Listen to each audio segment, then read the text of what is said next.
Please, sir, buy my bike. Mummy hasn't eaten in 2 days. Bradley Scott froze. Not because of the rain, not because of the cold, because a 7-year-old girl just said the one sentence that breaks a man in half. He turned slowly. She stood there, small, soaking wet, holding a red bicycle like it was the last thing keeping her alive. Her eyes locked onto his. No tears, just truth. 3 days. He wanted to ask if she was lying, but he already knew the answer. What's your name? Sky, where's your father? She didn't blink. He left when Mummy couldn't walk anymore. Before we dive into this story, tell us where in the world you're watching from, and what time it is right now. Someone near you might be watching too. And don't forget to subscribe, to support and appreciate the work we do on this channel. Bradley Scott's throat tightened. He looked at the bike, old, rusted in places, but someone had wiped it clean that morning. Someone who still believed things could be beautiful, even when they're broken. How much do you want for it? Anything, sir? Just something for food. He pulled out his wallet. Took out enough to feed her for a month. Keep the bike. Take this. She stepped back. Mummy said, never beg, only trade. That's when it hit him. This child wasn't asking for mercy. She was offering dignity. He swallowed hard. Then I'll buy it. She handed him the bike with both hands, gentle like she was giving away a piece of herself. Her fingers trembled, not from the cold from goodbye. Thank you, sir. Then she turned and ran. No smile, no wave, just gone, swallowed by the rain. Bradley Scott stood there holding a red bicycle and feeling like the richest man who'd ever been poor. He looked down at the handlebars, tape wrapped around the grips. Someone's careful work, a heart that refused to quit, even when the world did. His phone buzzed. Sir, meeting in 20 minutes. He didn't move. Couldn't. Because somewhere in this city, a mother hadn't eaten in 2 days, and her daughter just sold the only thing she had left to love. He threw the bike in his trunk, sat in his car, and for the first time in 12 years, Bradley Scott felt something he thought had died. Hope and rage both at the same time. He started the engine, but he didn't drive to the meeting. He drove back to that corner, back to where she'd been standing. She was already gone, but the rain hadn't washed away her footprints yet. He whispered into the silence. I'm going to find you. And he meant it. That night, Bradley Scott couldn't sleep. Please, sir, buy my bike. The words replayed like a broken record, over and over, louder each time. He stared at the ceiling of his penthouse. Marble floors, floor-to-ceiling windows, a view of the city that cost more than most people earned in a lifetime. But all he could see was her face. Sky, 10 years old, and already carrying the weight of a grown woman. He sat up, walked to the window. The city lights blinked below like stars that had fallen and forgotten how to rise. Somewhere out there, a mother hadn't eaten in 2 days. Somewhere out there, a little girl was trying to be strong enough for both of them. His phone sat on the nightstand, silent. 73 unread emails, 12 missed calls. None of them mattered. He picked it up anyway, scrolled through his contacts. Hundreds of names, investors, lawyers, business partners. Not a single one he could call at 2 a.m. and say, I met a girl today who broke me. He put the phone down, walked to the kitchen, opened the fridge. Steak, salmon, organic vegetables he'd never eat, enough food to feed a family for a week. He closed it. Suddenly felt sick. Mummy hasn't eaten in 2 days. He walked back to his room, lay down, closed his eyes, but every time he did, he saw her small hands trembling as she handed him that bike. He sat up again. This time, he didn't go back to bed. Morning came slow. Bradley Scott showered, shaved, put on a suit that cost more than that red bicycle. But when he looked in the mirror, he didn't recognize himself. His assistant called. Sir, the Singapore deal needs your signature by noon. Reschedule it. Sir, you heard me. He hung up, grabbed his keys, drove back to that corner. The rain had stopped. The street looked different in daylight. Broken pavement, faded signs, a world the rich drove past without seeing. And there she was. Same corner, same red bicycle, same shy smile that didn't match the hunger in her eyes. Bradley Scott parked across the street, watched her for a moment. She was cleaning the bike, wiping the seat with a rag, making it shine. He got out slowly, walked toward her. She looked up, recognized him instantly. Sir. He stopped. Didn't I buy that bike yesterday? She smiled. Not embarrassed, just honest. Mummy said we shouldn't take more than we need. I used half the money for food, the rest to fix it. Bradley Scott stared. Integrity. At 7 years old. In a world that had taken everything from her, she still refused to take more than she earned. What's broken? He asked. The chain. It keeps slipping. But I think I got it now. He knelt beside her, looked at the chain. She'd done it herself. Not perfect, but working. You fix this alone, she nodded. YouTube. He almost laughed. Almost? Your mum teach you that? No, she can't move much. So, I learned things myself. Bradley Scott's chest tightened again. He stood slowly. What's your mum's name? Skye hesitated. Why? Just asking. She looked down. She doesn't like people asking about her. Why not? Because people stare and she hates that. Bradley Scott nodded. He understood that more than she knew. He pulled out his wallet again. How much for the bike this time? She smiled. Same price, sir. He handed her the money. She took it, folded it carefully, put it in her pocket, then handed him the bike. Thank you, sir. She turned to leave. Skye. She stopped. Does your mum know you do this? She looked back at him. Eyes older than they should be. She knows we have to eat. Then she walked away. Bradley Scott stood there holding the same red bicycle, watching a 7-year-old girl disappear into a world that didn't care if she survived. He drove off slowly, but his eyes stayed locked on the rearview mirror. The red bicycle sat in his trunk, a symbol he didn't yet understand, but one he couldn't ignore. That night, he couldn't sleep again, but this time, he didn't just lie there. He made a decision. Tomorrow, he'd follow her. Tomorrow, he'd find out who this mother was. And tomorrow, he'd understand why a girl like Skye had to sell the same bike twice just to survive.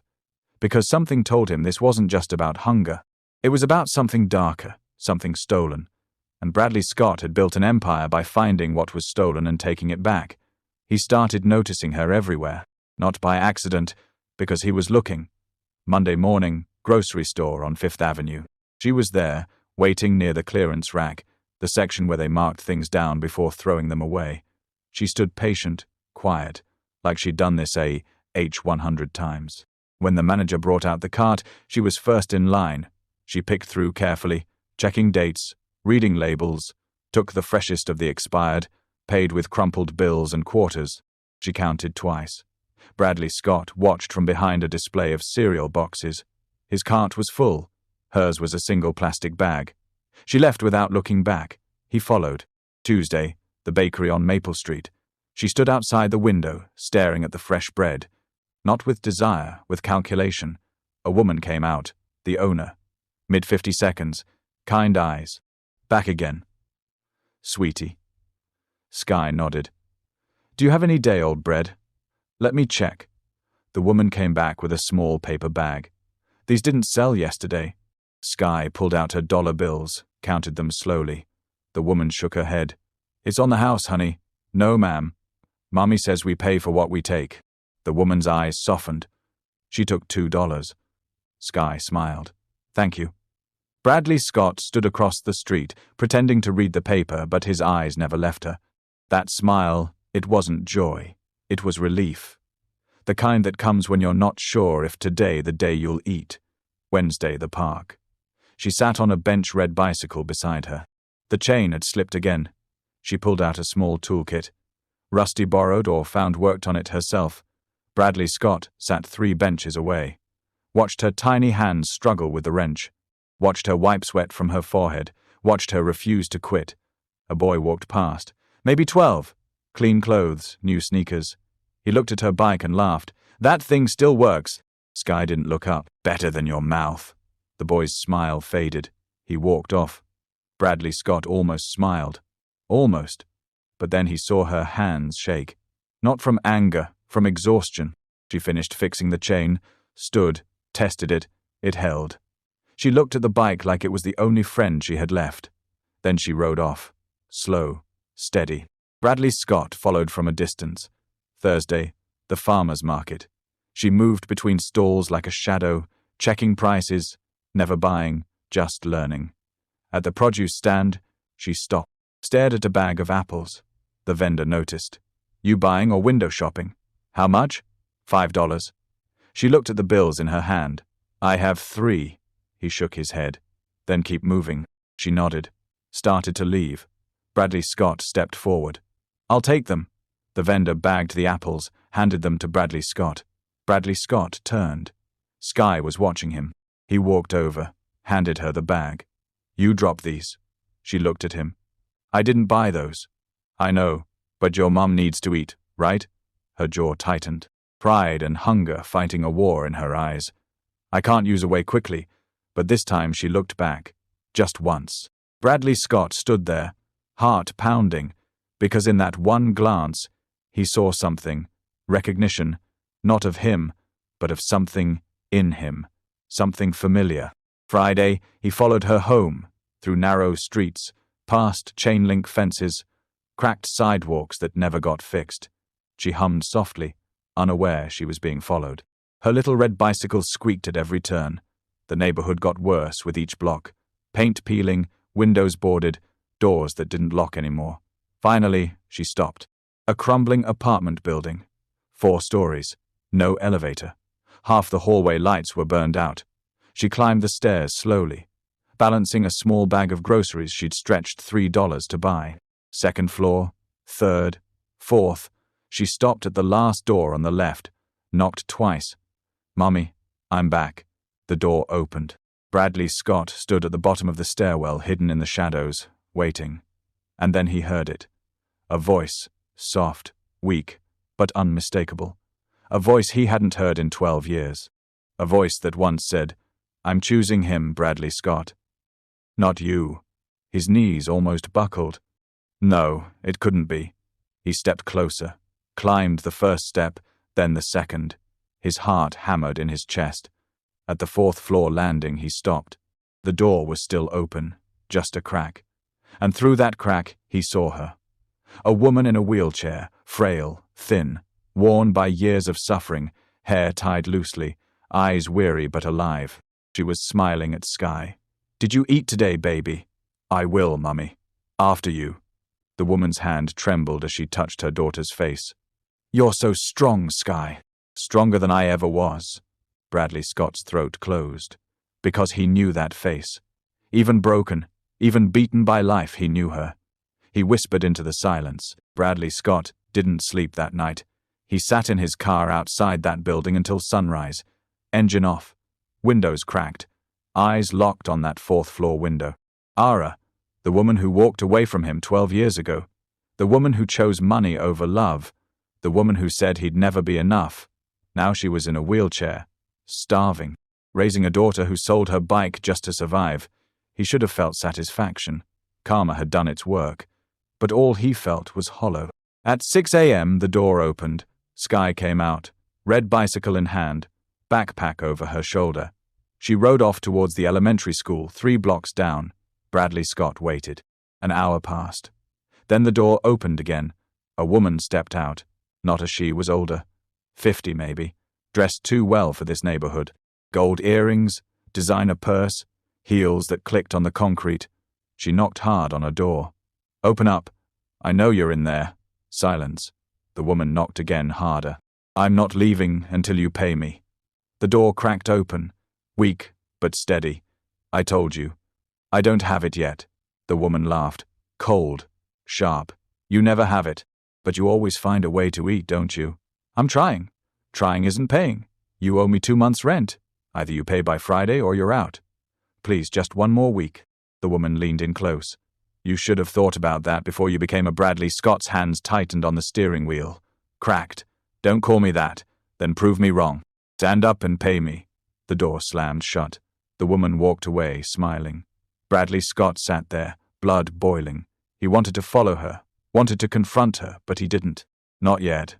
That afternoon, he followed Sky again. She stopped at a small diner on the corner, stood outside, peeking through the window. A waitress came out. You hungry, baby? Sky shook her head. Just looking. The waitress smiled. Come on. I got some fries that didn't get picked up. Sky's eyes lit up. Really? Yeah, but don't tell my boss. She handed Sky a small paper bag. Skye smiled so wide it broke Bradley Scott's heart. "Thank you, ma'am. You eat those, okay? Don't save them for later." Skye nodded. But as soon as the waitress turned away, Skye wrapped the bag carefully, put it in her backpack. Bradley Scott knew exactly what she was doing, saving them for her mother. He followed her to the library next. She sat at a computer, typed slowly, searched for something. Bradley Scott moved closer, stayed hidden behind a bookshelf. The screen read, "How to help someone in a wheelchair walk again." She clicked through articles, videos, forums. Her face was focused, determined. She took notes on a crumpled piece of paper, wrote down exercises, therapy techniques, costs. Then she searched something else. How much does physical therapy cost? The number came up, $150 per session. She stared at it for a long time, then closed the browser, grabbed her backpack, left. Bradley Scott stood there, watching a 7-year-old girl trying to save her mother with Google searches and hope. He followed her home again. This time he didn't stay in the car. He climbed the stairs, stood outside the door, heard voices inside. Skye's voice, bright, hopeful. "Mommy, I brought you fries." Soft, broken. "Baby, you need to eat." "I already did." "These are for you, Skye." "Please, Mommy, just eat them." Silence. Then the sound of her crying. Not loud, just quiet tears that came from a place too deep for words. "I'm so sorry, baby. I'm so sorry you have to live like this." "It's okay, Mommy. I don't mind. You shouldn't have to sell your bike. You shouldn't have to take care of me. I should be taking care of you. You do, Mommy. Every day." Bradley Scott's hand hovered over the door. He wanted to knock, wanted to walk in and say, "I'm here. I can fix this." But he didn't, because he knew. She wouldn't accept his help, not out of pride, out of shame. So he stood there listening, and for the first time in 12 years, he understood something. Ara didn't leave him because he wasn't enough. She left because she thought she wasn't. The next morning, he saw her again, not Skye. She was outside in her wheelchair alone, struggling to move down the ramp. Her arms shook with effort. She made it halfway, then stopped, breathing hard. Bradley Scott stepped out of the shadows. "Need help?" She looked up. Her face went pale. Bradley Scott. He stepped closer, heart pounding. "Yeah, it's me." She stared at him like she'd seen a ghost. What are you doing here?" He knelt down, looked her in the eyes. "I've been following your daughter." Her face went from shock to panic. "Why? What do you want?" He swallowed hard. "I want to know what happened to you." Tears filled her eyes. "You don't want to know. I do." She looked away. "I made my choice, Bradley Scott. I chose him. I chose comfort, and look where it got me." He said nothing, she continued, voice cracking. "He gave me everything. A house, a car, a ring. Then one day, I got pregnant, and he changed." Bradley Scott's jaw tightened. He said I wasn't fun anymore, that I was getting fat, ugly, useless. She wiped her eyes. "One night we fought. He pushed me. I fell down the stairs." Bradley Scott's fists clenched. "My legs never worked after that. And he left. Took everything. Left me with nothing but Skye." She looked up at him, eyes red, broken. "So there. Now you know. The woman who left you for a better life ended up with no life at all." Bradley Scott stared at her. Then he did something she didn't expect. He reached out and gently pushed her wheelchair forward. "Let me help you." She shook her head. "I don't deserve your help. Maybe not, but your daughter does." Her lips trembled. "Why are you doing this?" He stopped, looked down at her. "Because 12 years ago, I loved you, and I never stopped wondering if you were okay." Tears streamed down her face. "I'm not okay, Bradley Scott. I haven't been okay in years." He knelt beside her again. "Then let me help you be okay." She covered her face with her hands, and for the first time in 12 years, Raya let herself break. They sat in silence. Bradley Scott pushed her wheelchair to a bench near the building. The morning air was cold. The street was quiet. Stared at her hands. Bradley Scott stared at the skyline. Neither knew where to start. Finally, spoke. "You're different." Bradley Scott glanced at her. "How?" "You look expensive." He almost laughed. "That's one way to put it." Did you make it? The dreams you used to talk about? He nodded slowly. Yeah, I did. She smiled faintly. Sad. Distant. I'm glad. Are you? She looked at him. I am. You deserved it. He said nothing. She continued. I didn't. And I know that now. Bradley Scott's voice was low. What happened to him? The man you left me for? R's jaw tightened. Victor. The name felt like poison on her tongue. He's still around, living in the penthouse I used to share with him, married now to someone younger, prettier, someone who can walk. Bradley Scott's hands clenched. Does he know about Sky? He knows.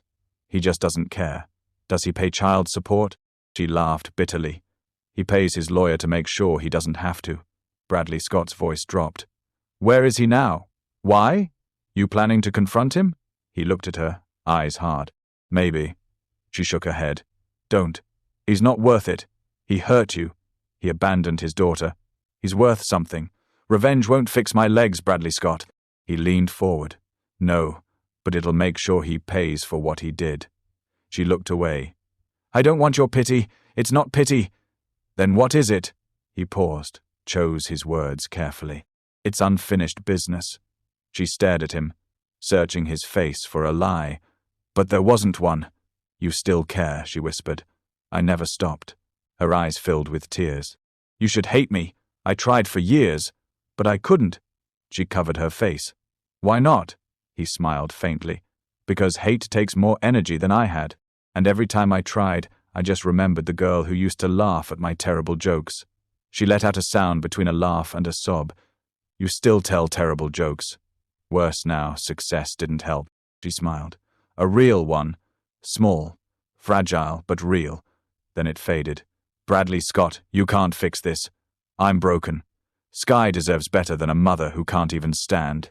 He knelt in front of her wheelchair, looked her dead in the eyes. Sky doesn't need a mother who can stand.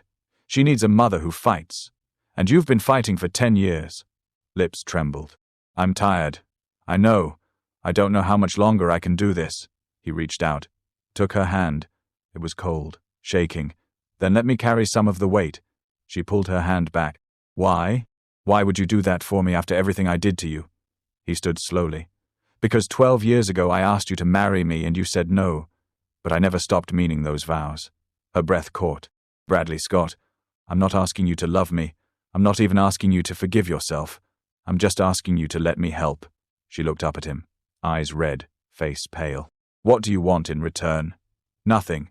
People don't help for nothing. I'm not people.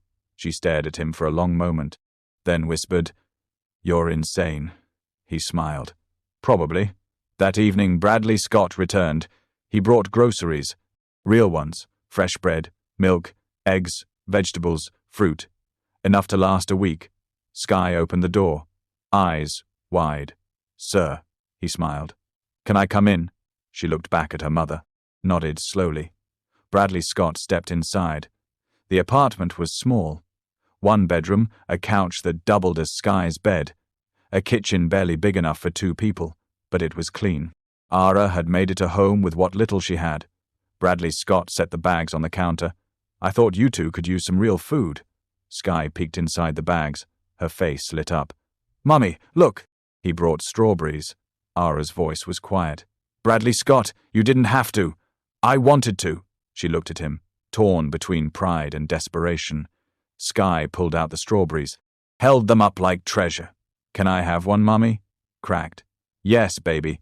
Sky bit into one, closed her eyes. It's so good. Bradley Scott watched her, throat tight. When was the last time this kid tasted something sweet? Raya wheeled closer. Thank you. He nodded. There's more where that came from. I can't keep taking from you. You're not taking. I'm giving.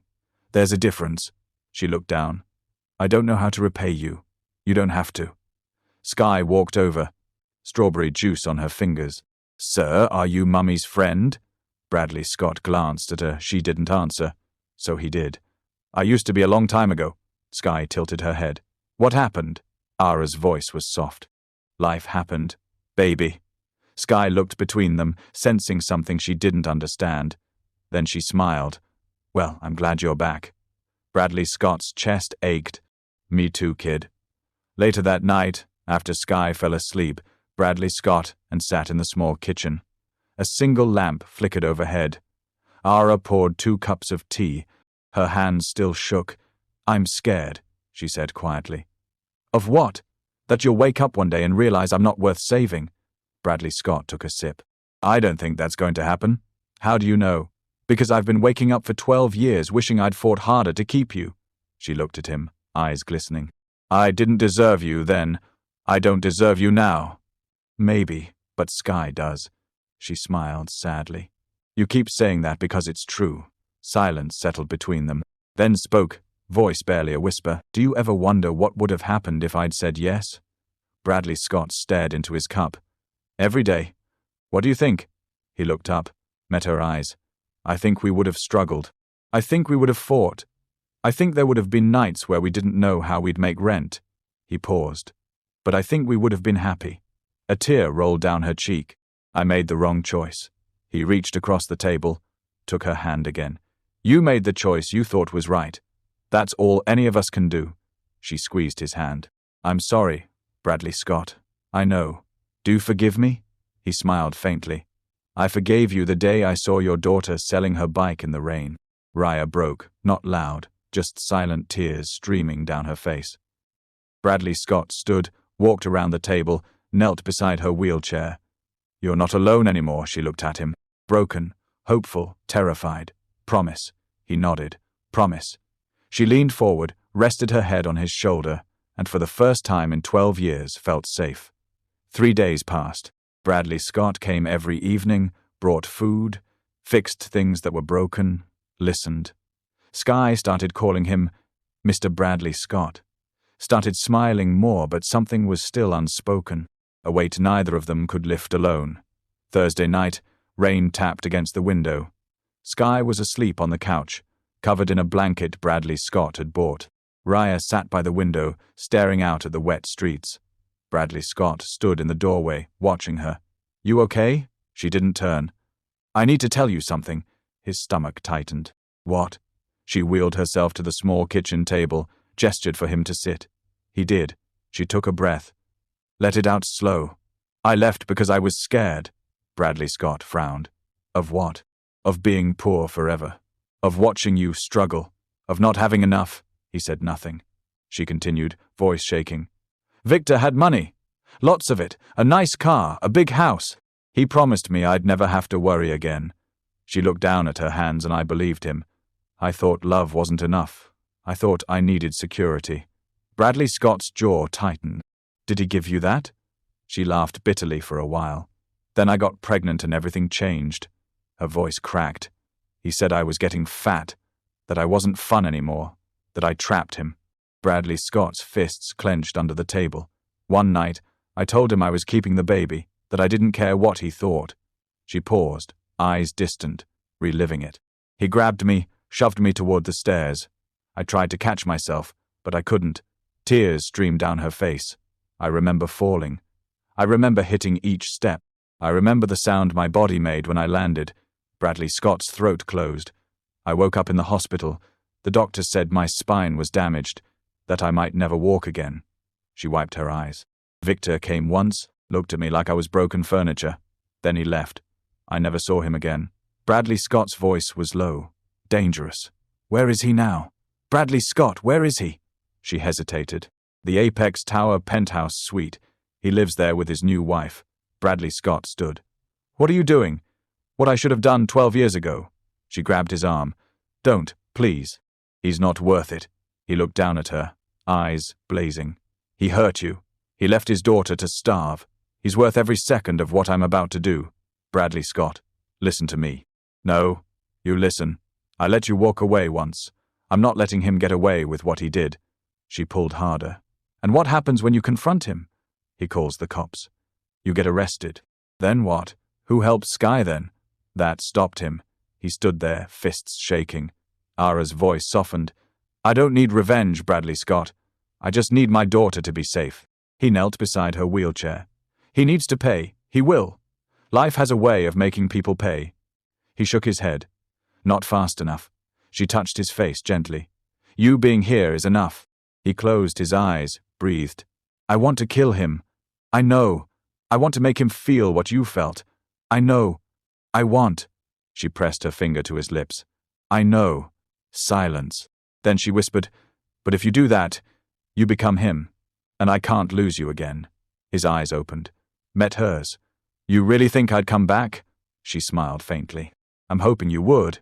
He stared at her. Then slowly he sat back down. Tell me everything. What? Everything he did? Everything he said? Everything he took. I want to know. She hesitated. Why? Because if I can't make him bleed, I'll make him pay another way. She talked for 2 hours. Told him about the manipulations, the control, the isolation, how Victor made her cut off her friends, her family, anyone who questioned him, how he convinced her she was lucky to be with him, how he made her feel small, stupid, worthless. Bradley Scott listened, didn't interrupt. Every word she spoke carved deeper into his chest. When she finished, she looked drained. He took everything from me, Bradley Scott. My legs, my dignity, my future. He leaned forward. What's his business? She blinked. What? Victor, what does he do? Real estate development. He owns half the buildings downtown. Bradley Scott's mind raced. Does he have partners? A few. Why names? She rattled off 3 names. Bradley Scott memorized them. What are you planning? She asked. He stood. Something he'll never see coming. Bradley Scott. He turned. Looked at her with a calm that was more terrifying than anger. You said life makes people pay. I'm just going to speed up the process. The next morning, Bradley Scott made a call. Marcus, it's Bradley Scott. Bradley Scott. Long time. What's up? I need information on someone. Victor Harlow. Pause. The real estate guy. Yeah, what do you need? Everything. Business partners, financials, scandals, anything that can bury him. Marcus whistled. You going to war? Something like that. Give me 48 hours. You got 24, Bradley Scott. 24, Marcus, and I'll pay triple. Done. Bradley Scott hung up, sat back in his chair, stared at the skyline. Victor Harlow had no idea what was coming, but he was about to find out. That evening, Bradley Scott returned to apartment. She looked at him. Suspicious. What did you do? He smiled. Calm, controlled. Nothing yet. Bradley Scott. Aria X. I'm not doing anything stupid. Then what are you doing? He sat down, leaned forward. I'm doing what I do best. I'm playing the game and I'm going to win. She stared at him. What game? His game. The one he's been playing for years. Manipulation, power, control. He smiled cold. Only this time he's playing against someone who's better at it. Widened. You're going after his business. I'm going after everything. Bradley Scott. That's dangerous. So he's pushing a pregnant woman down the stairs. She went quiet. He reached across the table, took her hand. Trust me. She looked at him. Scared. Hopeful. What if you lose? He squeezed her hand. I won't. Later that night, Skye woke up, rubbed her eyes, saw them sitting together. Mr. Bradley Scott, you're still here. He smiled. Yeah, kid. I'm still here. She walked over, climbed into his lap without asking. He froze. Ara smiled softly. Skye yawned. Are you staying forever? Bradley Scott looked at. She didn't answer. He looked down at Skye. I'm staying as long as you need me. Skye smiled. Good, because Mummy smiles more when you're here. His throat tightened. Ara wiped her eyes. Skye fell back asleep in his arms. And for the first time in 12 years, Bradley Scott realized something. He wasn't just fighting he was fighting for the family he never had. 22 hours later, Marcus called. I got it. Bradley Scott was in his office. City light stretched out below him. Talk. Victor Harlow, real estate mogul. Net worth around 40 million. But here's the thing. Most of it's leveraged. He's drowning in debt. Bradley Scott leaned forward. Go on. He's got 3 major properties under development, all of them bleeding money. He's been juggling investors, hiding losses, falsifying reports. Proof, emails, bank statements. I've got it all. Bradley Scott smiled. Send it to me. Already did. But Bradley Scott, there's more. What? His new wife. She doesn't know about Skye. He told her he never had kids. Bradley Scott's grip tightened on the phone. He erased his own daughter. Looks like it. Bradley Scott's voice went cold. Thanks, Marcus. What are you going to do? What I should have done years ago. He hung up, opened his laptop, read through every document Marcus sent, every lie, every cover-up, every stolen dollar. Victor Harlow was a house of cards, and Bradley Scott was about to blow. The next morning, Bradley Scott drove to the Apex Tower, pulled up in his black Mercedes. The doorman stepped forward. "Can I help you, sir? I'm here to see Victor Harlow. Do you have an appointment?" Bradley Scott smiled. "Tell him an old friend is here from Ara." The doorman's expression flickered. He picked up the phone, spoke quietly. A minute later, he nodded. "He'll see you. Penthouse level. Top floor." Bradley Scott stepped into the elevator, watched the numbers climb. His heart was steady, his mind clear. This wasn't rage anymore. This was justice. The elevator opened into a massive penthouse. Floor-to-ceiling windows, marble floors, modern art on the walls. Everything spotless, expensive, empty. A man stood by the window. Mid-40 tailored suit, graying at the temples. He turned, smiled. "I have to admit, I didn't expect to hear that name again." Bradley Scott stepped forward. "Victor Harlow." Victor extended his hand. "And you are?" Bradley Scott didn't shake it. Bradley Scott read. Victor's smile faded slightly. "Should I know you?" "No, but you knew." Victor's jaw tightened. So that's what this is about." "Yeah, that's what this is about." Victor walked to a bar, poured himself whiskey. "Want one?" "No." He shrugged, took a sip. "So, what do you want? Money? Because if sent you here to squeeze me..." "She didn't send me." Victor smirked. "Then what? You her new boyfriend. Here to defend her honor." Bradley Scott's fists clenched. Victor laughed. "Raya X. I'm just messing with you. Look, whatever she told you. You pushed her down the stairs." Victor stopped mid-sip. "That's a serious accusation. It's the truth." Victor set his glass down. "You know what your problem is? You're listening to a woman who can't accept that she made bad choices. She made one bad choice. You." Victor's eyes darkened. "Watch yourself." Bradley Scott stepped closer. "Or what?" "You'll push me too." Victor's smile returned. "Cold, sharp. You've got guts. I'll give you that. But you're wasting your time. And I had a Raya tie-in ship. It ended. She fell. Accidents happen. You left her. I moved on. You abandoned your daughter." Victor's face went blank. "I don't have a daughter." Bradley Scott stared at him. "Sky, 10 years old. Looks just like you." Victor's jaw tightened. "I don't know what you're talking about." "Yes, you do." Victor picked up his glass again, took a long drink. "Even if that were true, which I'm not saying it is, what do you want me to do about it?" "I want you to take responsibility." Victor laughed, hard, bitter. "Responsibility for what?" "A woman who trapped me. A kid I never asked for." Bradley Scott's voice dropped. "Dangerous. That kid is selling her bike to feed her mother while you live here." Victor shrugged. "Not my problem." Bradley Scott stepped closer. "It's about to be." Victor's smile faded. "Is that a threat?" Bradley Scott pulled out his phone, held it up. "These are financial documents. Your financials? Falsified reports. Investor fraud. Embezzlement." Victor's face went pale. "Where did you get those?" "Doesn't matter. What matters is what I do with them." Victor's voice went hard. "You're bluffing." Bradley Scott tapped his phone. "One email. That's all it takes. I send this to the SEC, the FBI, your investors, your partners. Your empire collapses by tomorrow." Victor's hands shook. "You wouldn't try me." Silence. Victor stared at him, calculating. "Desperate. What do you want?" Bradley Scott stepped forward. "I want you to pay child support. I want you to set up a trust for Sky. I want you to cover medical bills." "That's extortion." "No, that's fatherhood. You should try it." Victor's face twisted. "And if I refuse?" Bradley Scott smiled. "Cold. Then I bury you."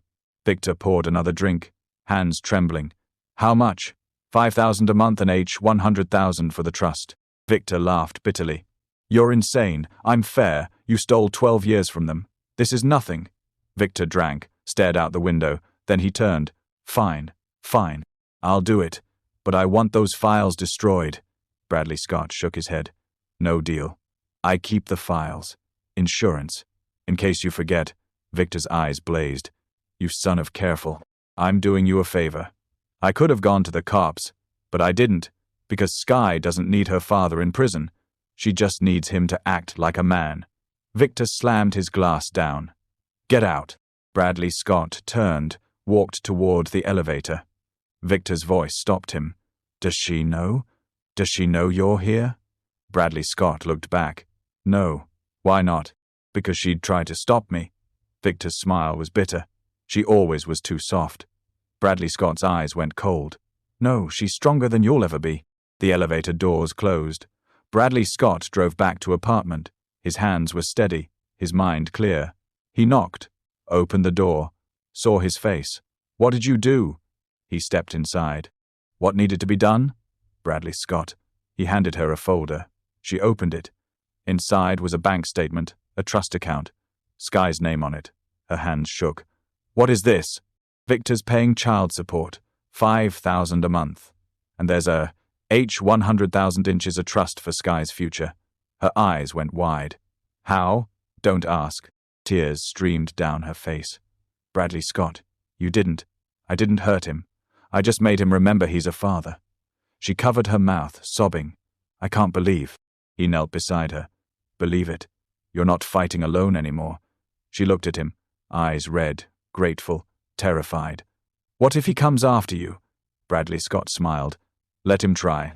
Sky ran in from the other room. Mummy, why are you crying? Wiped her eyes. Happy tears, baby. Sky looked at Bradley Scott. Did you make Mummy happy? He nodded. I tried. She hugged him. Thank you, Mr. Bradley Scott. He held her throat tight, watched them, and for the first time in 10 years, she believed things might actually be okay. 2 days later, the first payment arrived. Ara stared at her phone. Bank notification. $5,000 deposited. Her hands trembled. She wheeled to the window, looked out at the street. For 10 years, she'd fought alone, scraped, struggled, survived. Now in 2 days, everything had changed because of him.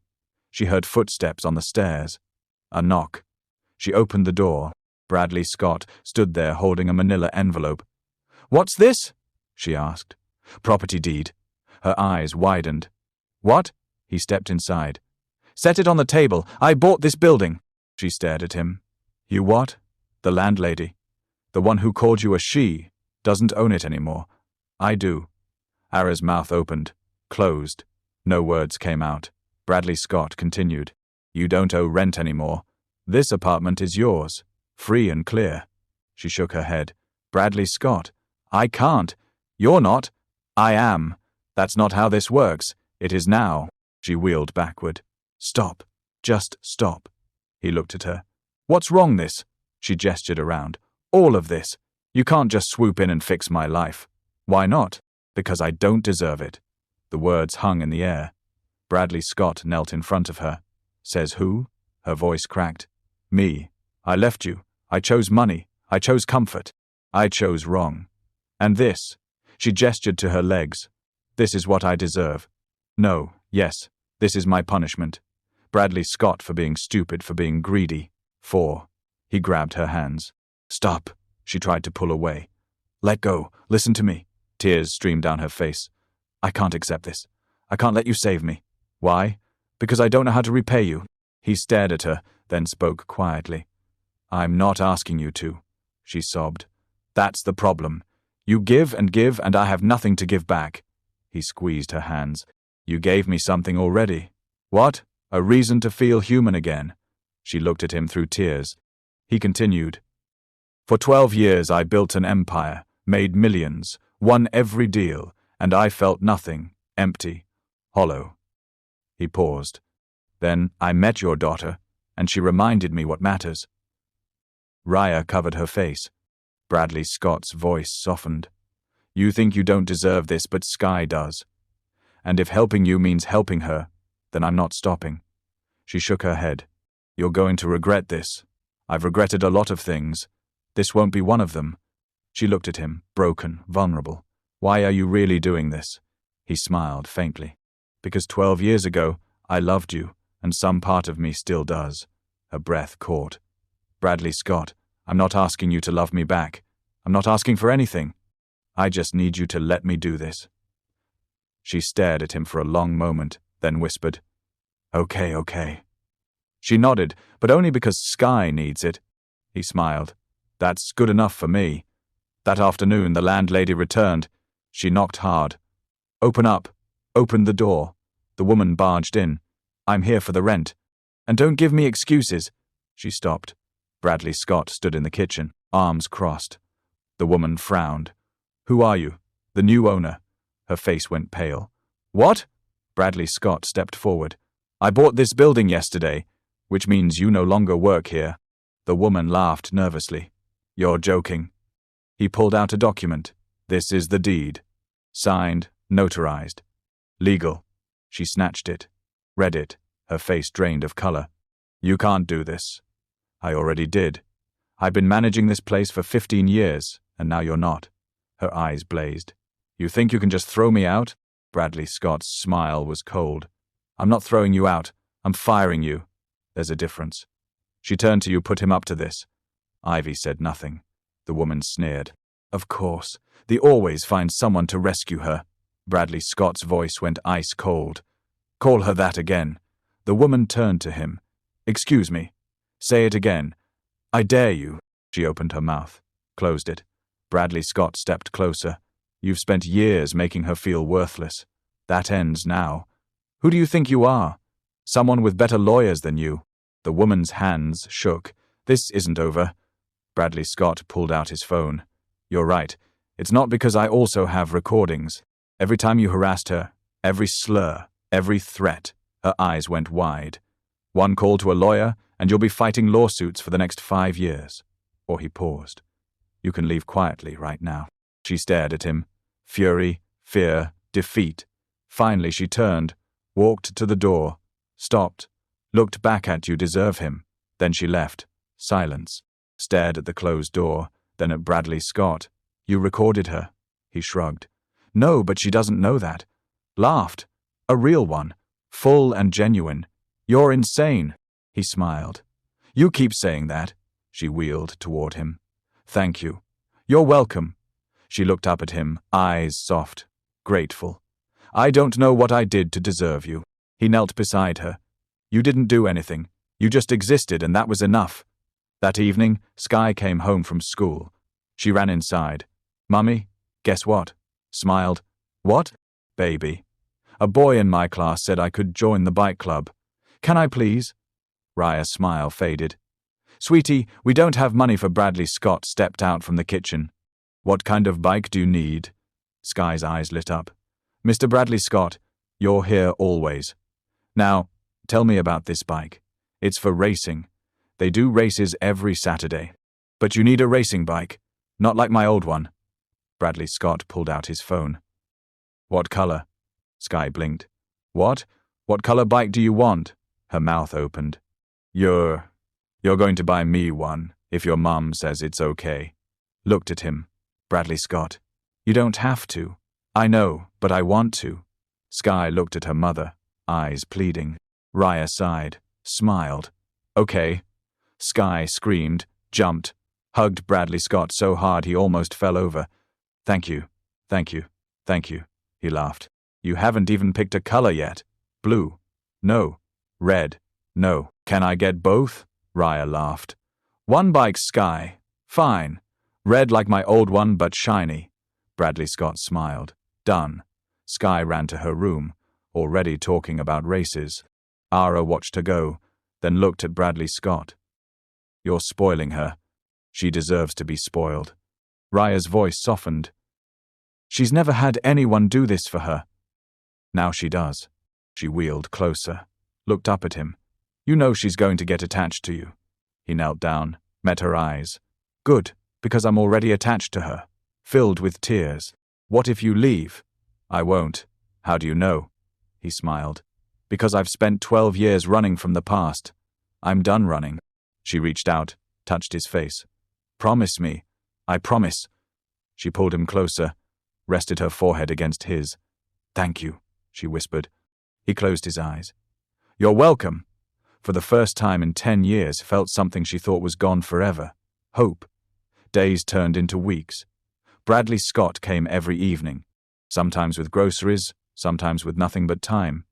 He fixed the broken cabinet in the kitchen, replaced the flickering light in the hallway, sat with Skye while she did homework. Lara watched him quietly, carefully, watching a man who had every reason to hate her choose love instead. 3 weeks in, Skye got her new bike. Red, shiny, perfect. She rode it in circles around the parking lot. "Look, Mommy, I'm so fast."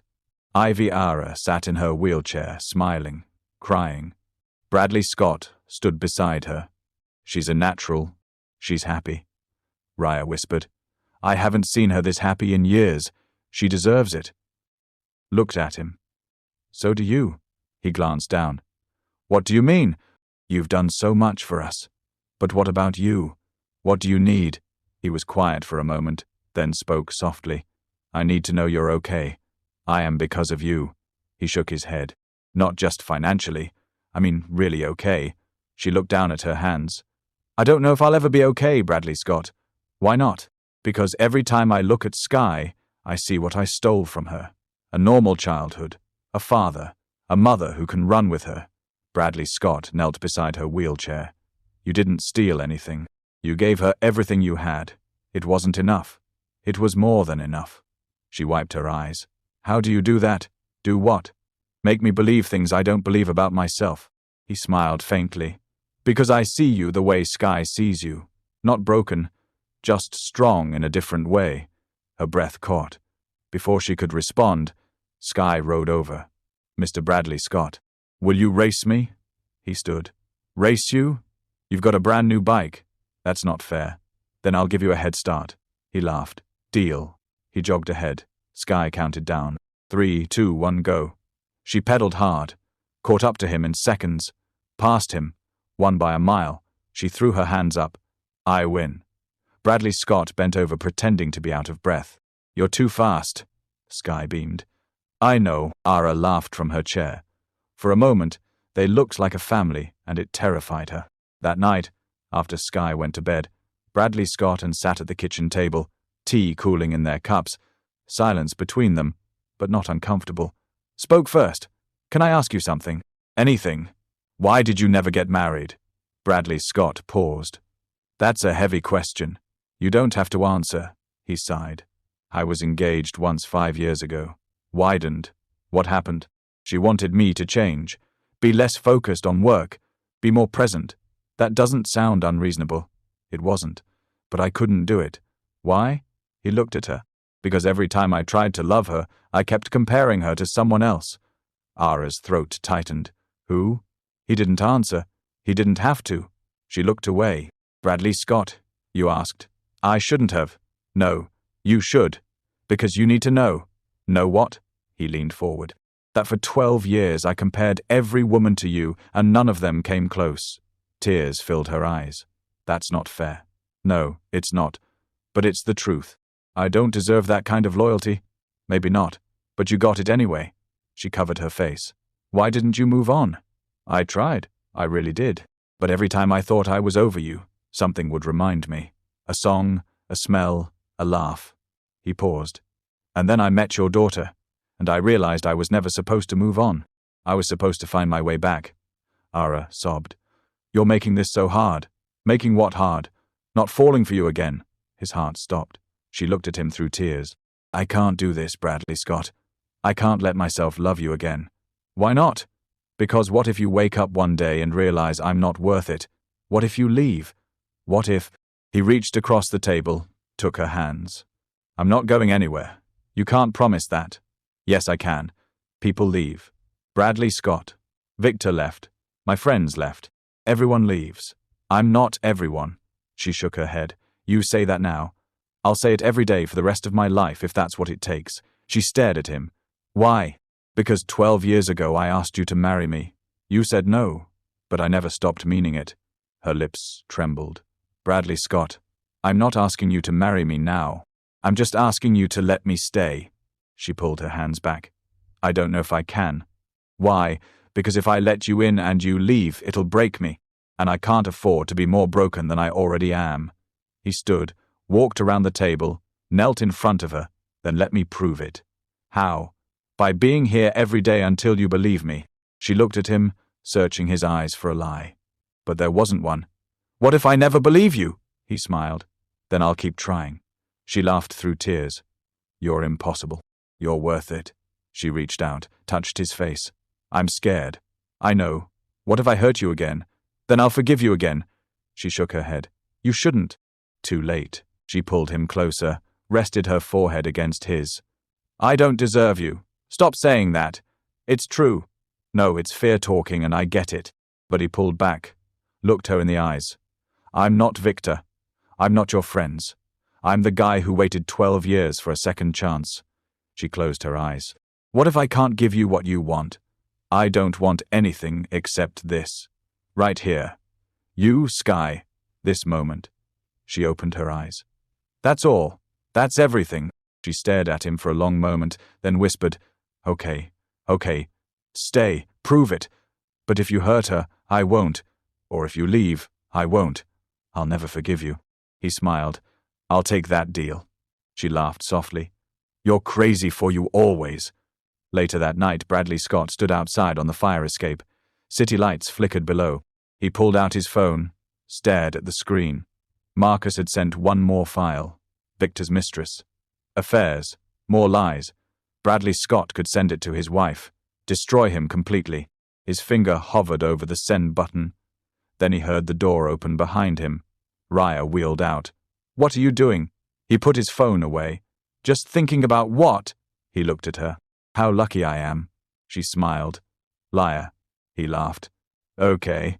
I was thinking about Victor." Her smile faded. "What about him? I have information about his affairs. I could destroy his marriage. Are you going to?" He was quiet, then shook his head. "No. Why not?"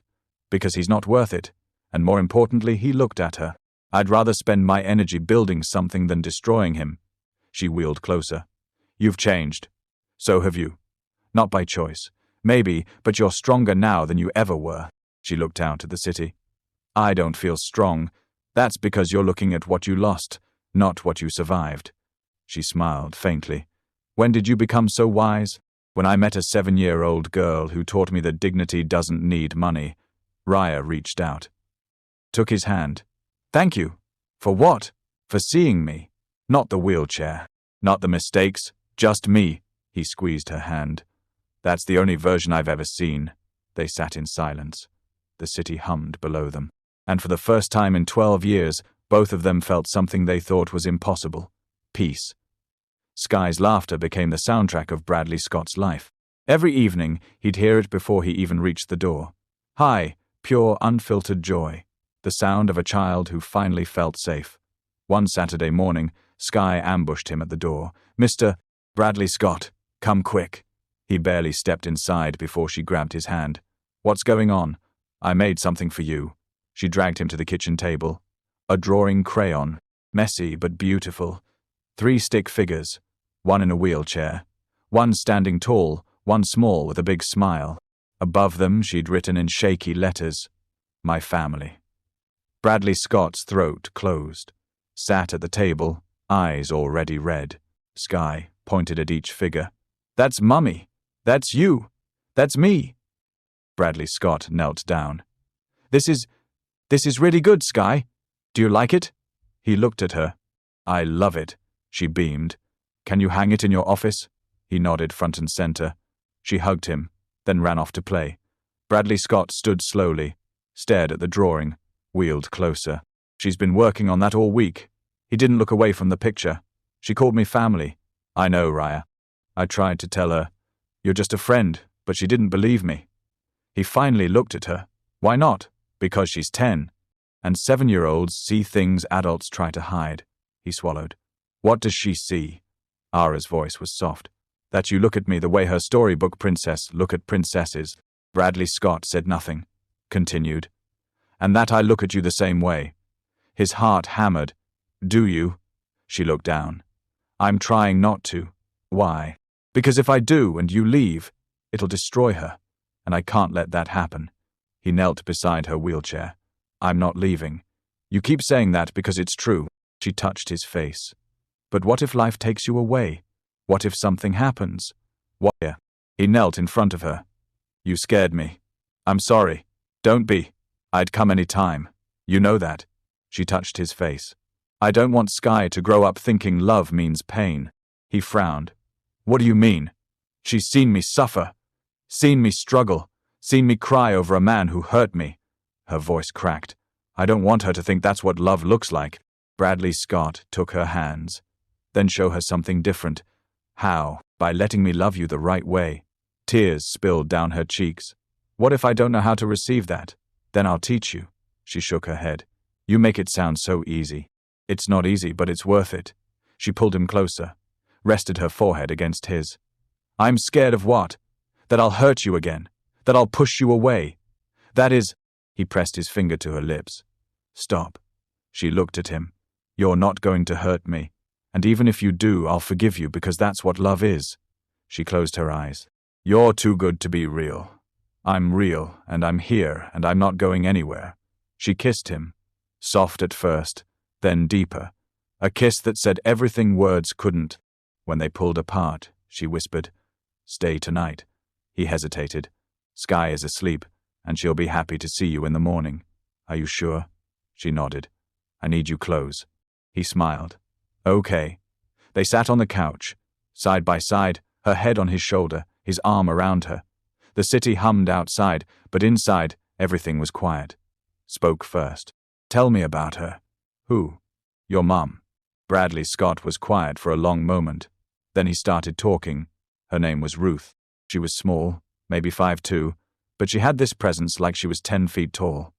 Lara smiled. What was she like? Strong, stubborn. She never complained. Even when things were bad, he paused.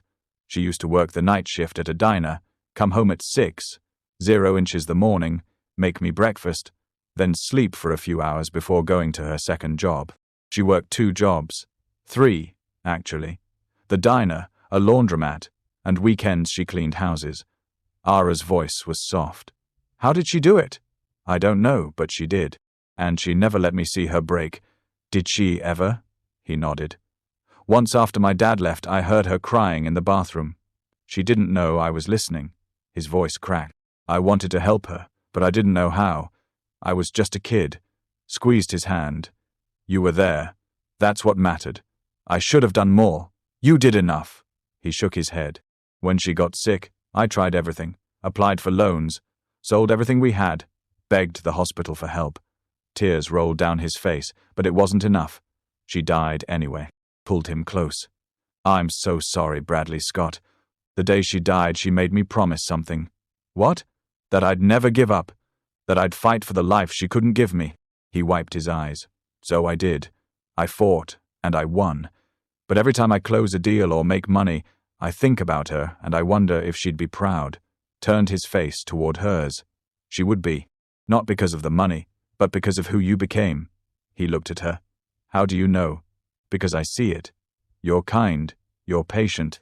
You fight for people who can't fight for themselves. She smiled through tears.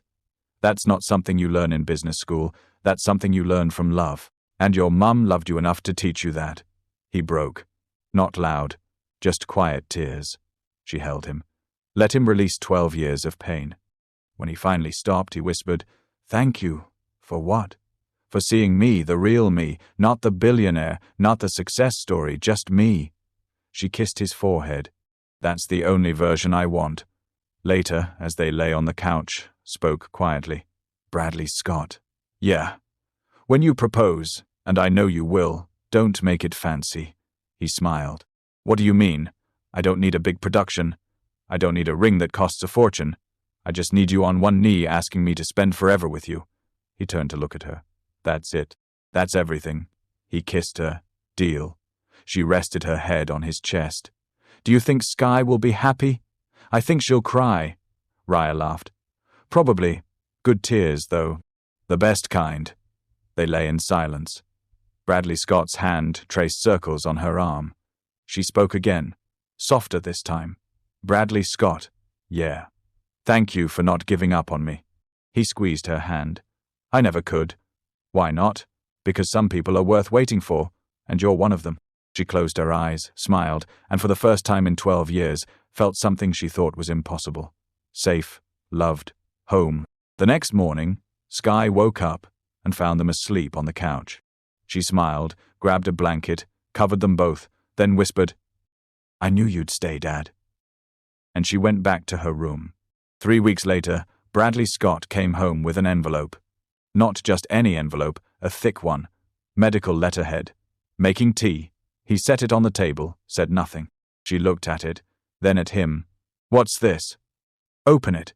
Her hands shook as she picked it up. Inside were medical reports, evaluations, x-rays, and a doctor's name. Dr. Patricia Wells, spinal rehabilitation specialist. Eyes went wide. "Bradley Scott, I made you an appointment."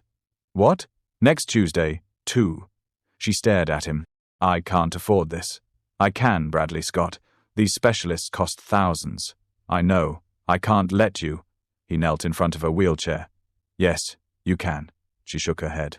"It's too much. It's not enough." Tears filled her eyes. "What if it doesn't work? What if I go through all of this and nothing changes? Then, at least we tried." But his voice was firm, gentle. "You've spent 10 years in this chair. 10 years telling yourself you'll never walk again. What if you're wrong?" She looked away. "I'm not wrong. The doctors said your spine was damaged, not destroyed. There's a difference." She wiped her eyes. "You don't understand. I've accepted this. I've made peace with it." "Have you?" She went quiet. He continued. "Because every time Sky runs, you watch her and I see it in your eyes. You wish you could run with her." Her lip trembled. "That doesn't mean every time we go to the park, you stare at the walking path. Like you're remembering what it felt like." She covered her face. "Stop. Every night before bed, you stretch your legs like you're hoping they'll work again." She sobbed. "Bradley Scott, please. You haven't made peace with it. You've just survived it. And there's a difference." She broke, crying into her hands. He pulled her close, held her. "Let me give you this chance. Please." She pulled back, looked at him through tears. "What if I fail?" "Then you fail. But at least you tried. What if it hurts?" "Then I'll be there every step." She shook her head. "You don't know what you're asking." "Yes, I do. I'm asking you to fight." "One more time." She stared at him for a long moment, then whispered, "Okay, okay." She nodded. "I'll go, but I'm not making any promises." He smiled. "That's all I need."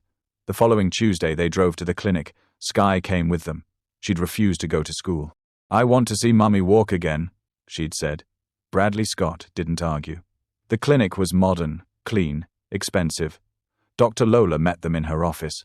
Mid-40 seconds, sharp eyes, kind smile. Mrs. Just Dr. Lola nodded. "I've reviewed your files and I have good news." Breath caught. "What kind of good news?" "Your spinal injury is severe, but it's not complete. You have partial sensation in your legs, correct?" Raya nodded. "Sometimes, not always." "That's significant. It means the nerves aren't fully severed. They're damaged, but they can be retrained." Bradley Scott leaned forward. "What does that mean?" Dr. Lola pulled up an X-ray on her screen. "It means with intensive physical therapy, muscle retraining, and possibly surgery, she could regain some function." Raya's voice shook. "Some function. I can't promise you'll run marathons. But walking with assistance at first, then independently. That's possible." Tears streamed down his face. "Are you serious?" "Completely. But I won't lie to you. It'll be hard, painful. It'll take months, maybe years." "I don't care." Dr. Lola smiled. "Then let's get started." The first session was brutal.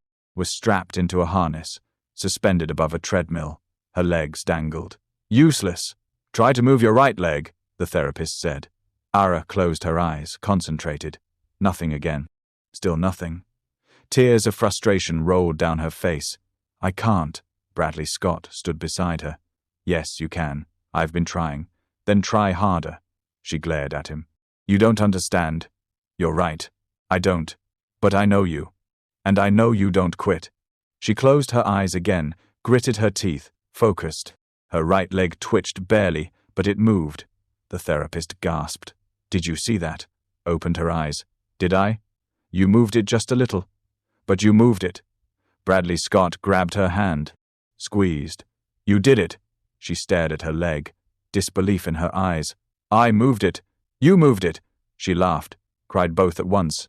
Sky jumped up and down. Mommy, you did it.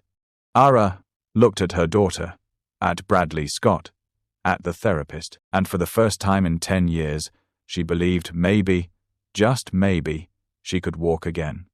Over the next few weeks, the sessions continued, each one harder than the last. Some days she made progress. Other days, she broke down crying.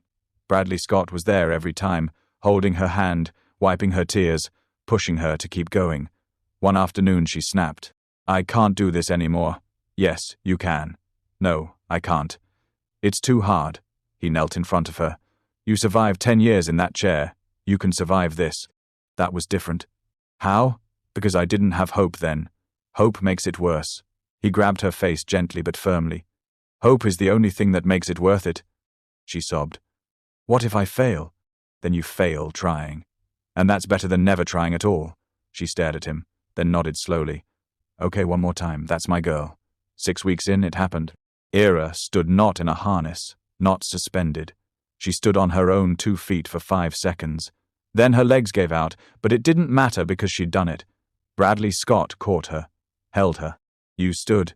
She laughed through tears. I stood. Sky ran over. Mommy, you stood. Hugged her daughter, crying. I did, baby. I stood.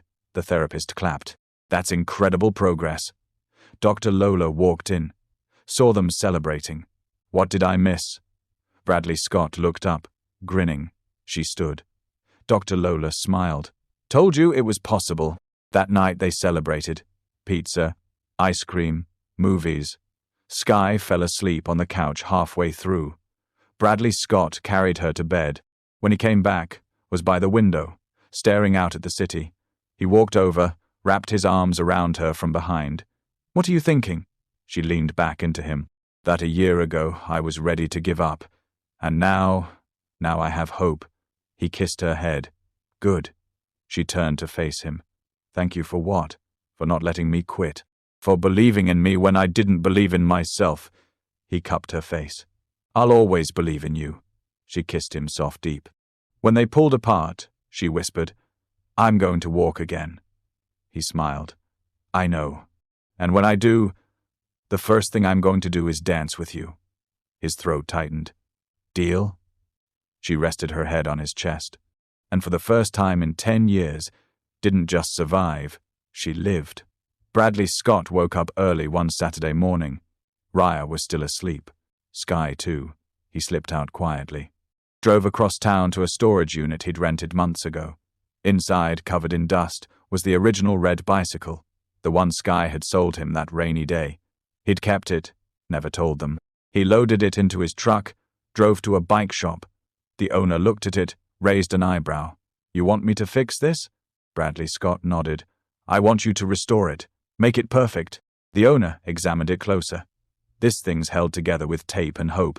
I know. That's why it matters. The man looked at him, saw something in his eyes. When do you need it? Today? Today? That's impossible. Bradley Scott pulled out his wallet. How much to make it possible? The owner smiled. Give me 4 hours. 4 hours later, Bradley Scott picked it up. The red bicycle was transformed. New paint. Shining chrome, fresh tires, working brakes. But the frame was the same. The original, the one Sky's small hands had gripped that day in the rain. Bradley Scott paid, loaded it into his truck, drove home. When he pulled up, Sky was outside playing with her racing bike. She saw him, ran over. Dad, where'd you go? He smiled. The words still hit him every time. I have something for you. What? He opened the truck bed. Sky froze. Stared at the red bicycle. Her mouth opened, closed. No words came out. Is that my old bike? The same one. She climbed into the truck, touched it carefully like it was glass. You kept it. I kept it. But why? He knelt beside the truck. I level with her. Because this bike is important. It's the reason I found you. The reason I found your mom. The reason we're a family. Tears filled her eyes. You fixed it. I restored it. There's a difference. She ran her fingers over the handlebars. It's beautiful, just like the girl who wrote it. She jumped into his arms, hugged him tight. Thank you, Dad. He held her throat tight. You're welcome, kiddo. Onto the porch, saw them, saw the bike. Her hand went to her mouth. Bradley Scott looked at her, smiled. She wheeled down the ramp slowly, carefully, stopped in front of the bike, touched the red paint. You kept it? I kept it. She looked at him, eyes glistening. Why? Because this bike changed my life. She shook her head. It's just a bike. No, it's a symbol. Of what? He knelt beside her wheelchair. Of everything you and Sky fought through. Of survival, of dignity, of refusing to quit even when the world said you should. Tears streamed down her face. He continued, You told Sky never to beg, only to trade. You taught her that dignity matters more than comfort, and this bike is proof of that. Raya covered her face, sobbing. Sky hugged her. Don't cry, Mommy. These are happy tears, baby. Bradley Scott stood. There's more. Looked up. What? He walked to the truck, pulled out a small plaque, handed it to her. She read it aloud, voice shaking. The red bicycle. A reminder that hope rides on two wheels. And sometimes all you need is one person to believe. She looked at him. Bradley Scott, I'm having copies made for a project I'm starting. What project? He smiled. I'll show you. That afternoon, Bradley Scott drove them to the east side of town, an old warehouse, recently renovated. He parked, helped out. Sky followed. What is this place? Ara asked. He unlocked the door, pushed it open. Inside was a massive space, rows of bicycles. Wow. Brand new. Red. Every single one. Tables, chairs, a kitchen. And on the wall, a giant mural, a red bicycle. A mother, a daughter. Underneath it read, The Red Bicycle Foundation. Breath caught. Sky ran inside. Dad, what is all this? Bradley Scott walked in, stood in the center. This is for families like yours. Families who are struggling. Families who need help but refuse to beg. He pointed to the bicycles. Every bike here is free.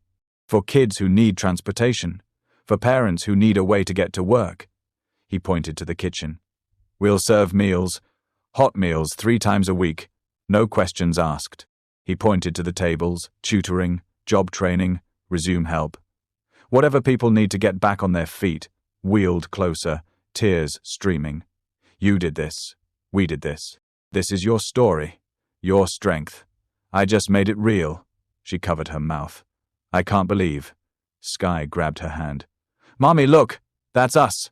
She pointed to the mural. Ara stared at it, saw herself, saw Sky, saw their story painted on a wall for the world to see, and she broke. Not from pain, from joy. Bradley Scott knelt beside her. You taught me that dignity doesn't need money. I want to teach others the same thing. She pulled him close, whispered through tears. I love you. I love you too. Sky hugged them both. This is the best day ever. That evening, they sat outside the warehouse, watching the sunset. Sky rode her original red bicycle in circles, laughing, sat beside Bradley Scott. Hand in his open, she asked. 2 weeks. What do you need? You. She looked at him. What? I want you to run it. Well, go run it with me. Her eyes widened. Bradley Scott. I can't. Yes, you can. You know what it's like to struggle, to survive, to need help, but be too proud to ask. That makes you perfect.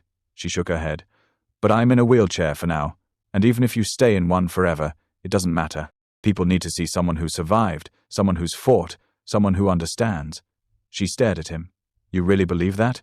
I know that. She looked out at Sky, then back at the warehouse. Okay. She nodded. Let's do it together. He kissed her. Together. 2 weeks later, the Red Bicycle Foundation opened. The line stretched around the block. Families, single parents, kids with worn-out shoes and empty stomachs, sat at the front table, greeting everyone. Sky helped hand out bicycles. Bradley Scott worked the kitchen. It was chaos. Beautiful chaos. At one point, a little girl approached, maybe 8 years old. Dirty clothes, shy smile. Ma'am. Looked down. Hi, sweetie. What's your name? Lily. Hi, Lily. Are you here for a bike? She nodded.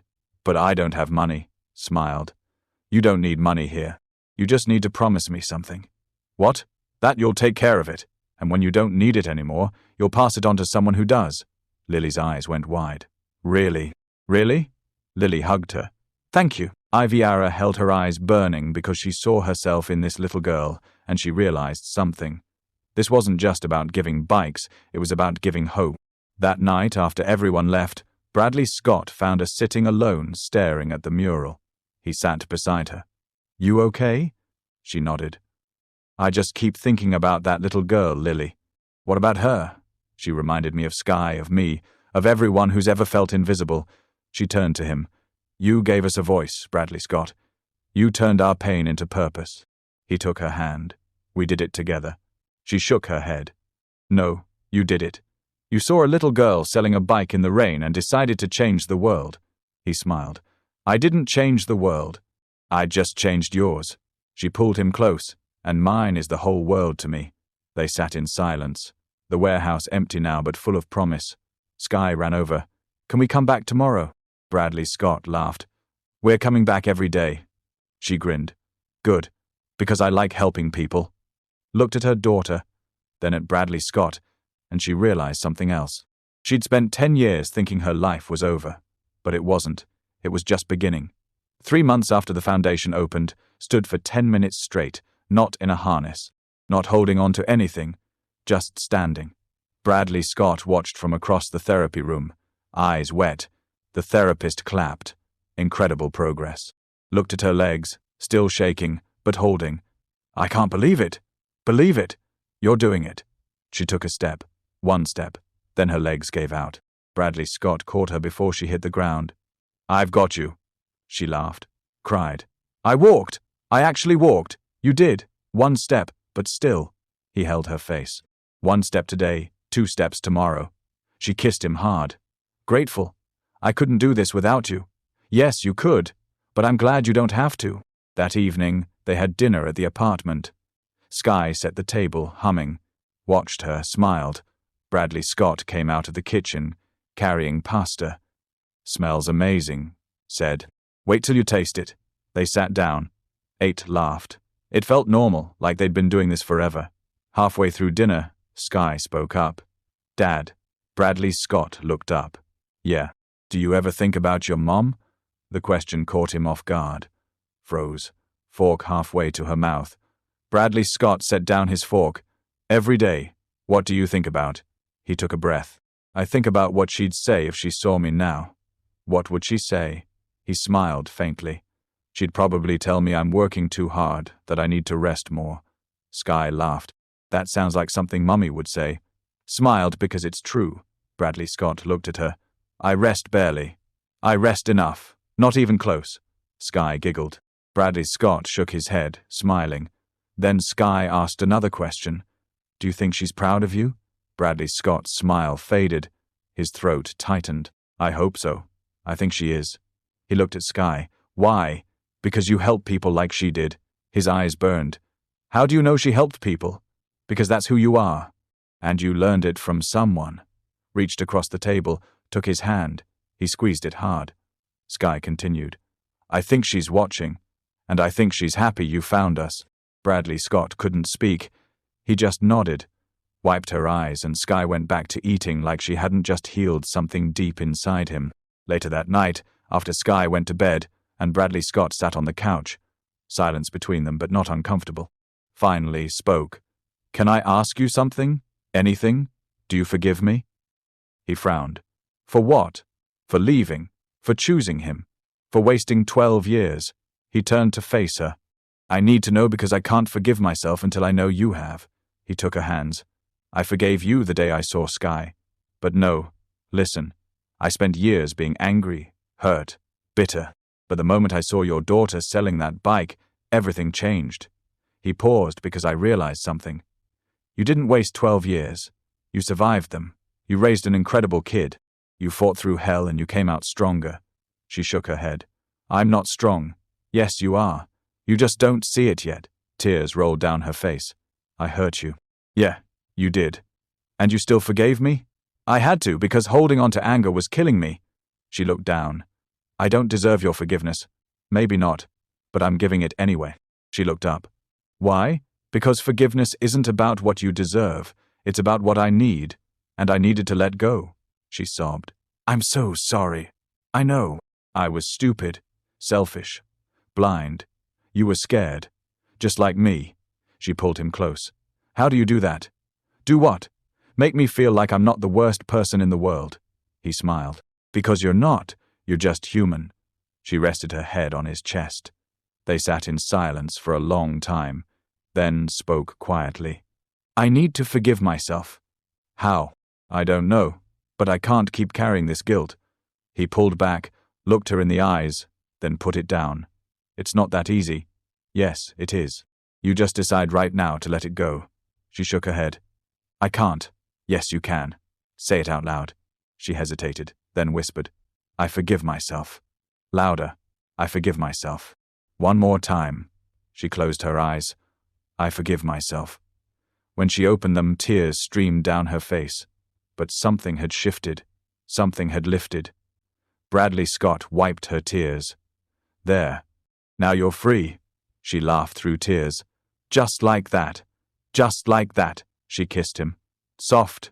Grateful. Thank you for what? For not giving up on me. Even when I gave up on myself, he cupped her face. I'll never give up on you. Promise. I promise. The next day, something unexpected happened. A knock on the door, opened it, and froze. Standing there was a woman she hadn't seen in years. Her sister Caroline's voice was barely a whisper. Caroline. Her sister's eyes filled with tears. I heard about the foundation. I saw your picture in the paper. I had to come. Just stared. Caroline stepped forward. I'm so sorry for everything. For not being there. For abandoning you when you needed me. Ara's hands shook. You left. I know you didn't call. Didn't visit. Nothing. I know. And I'm sorry. Why now? Caroline's voice cracked. Because I was ashamed. Ashamed that I didn't help you. Ashamed that I chose my own comfort over your suffering. Raya's jaw tightened. You knew I needed help. I did. And you stayed away. I did. And I'll regret it for the rest of my life. Silence. Then Caroline spoke again. But I'm here now, and I'm begging you. Please let me back into your life. Raya stared at her sister. Every muscle in her body wanted to slam the door to tell her it was too late. But then she remembered what Bradley Scott had said. Forgiveness isn't about what you deserve. It's about what I need. She took a breath, let it out slow, then stepped aside. Come in. They sat at the kitchen table.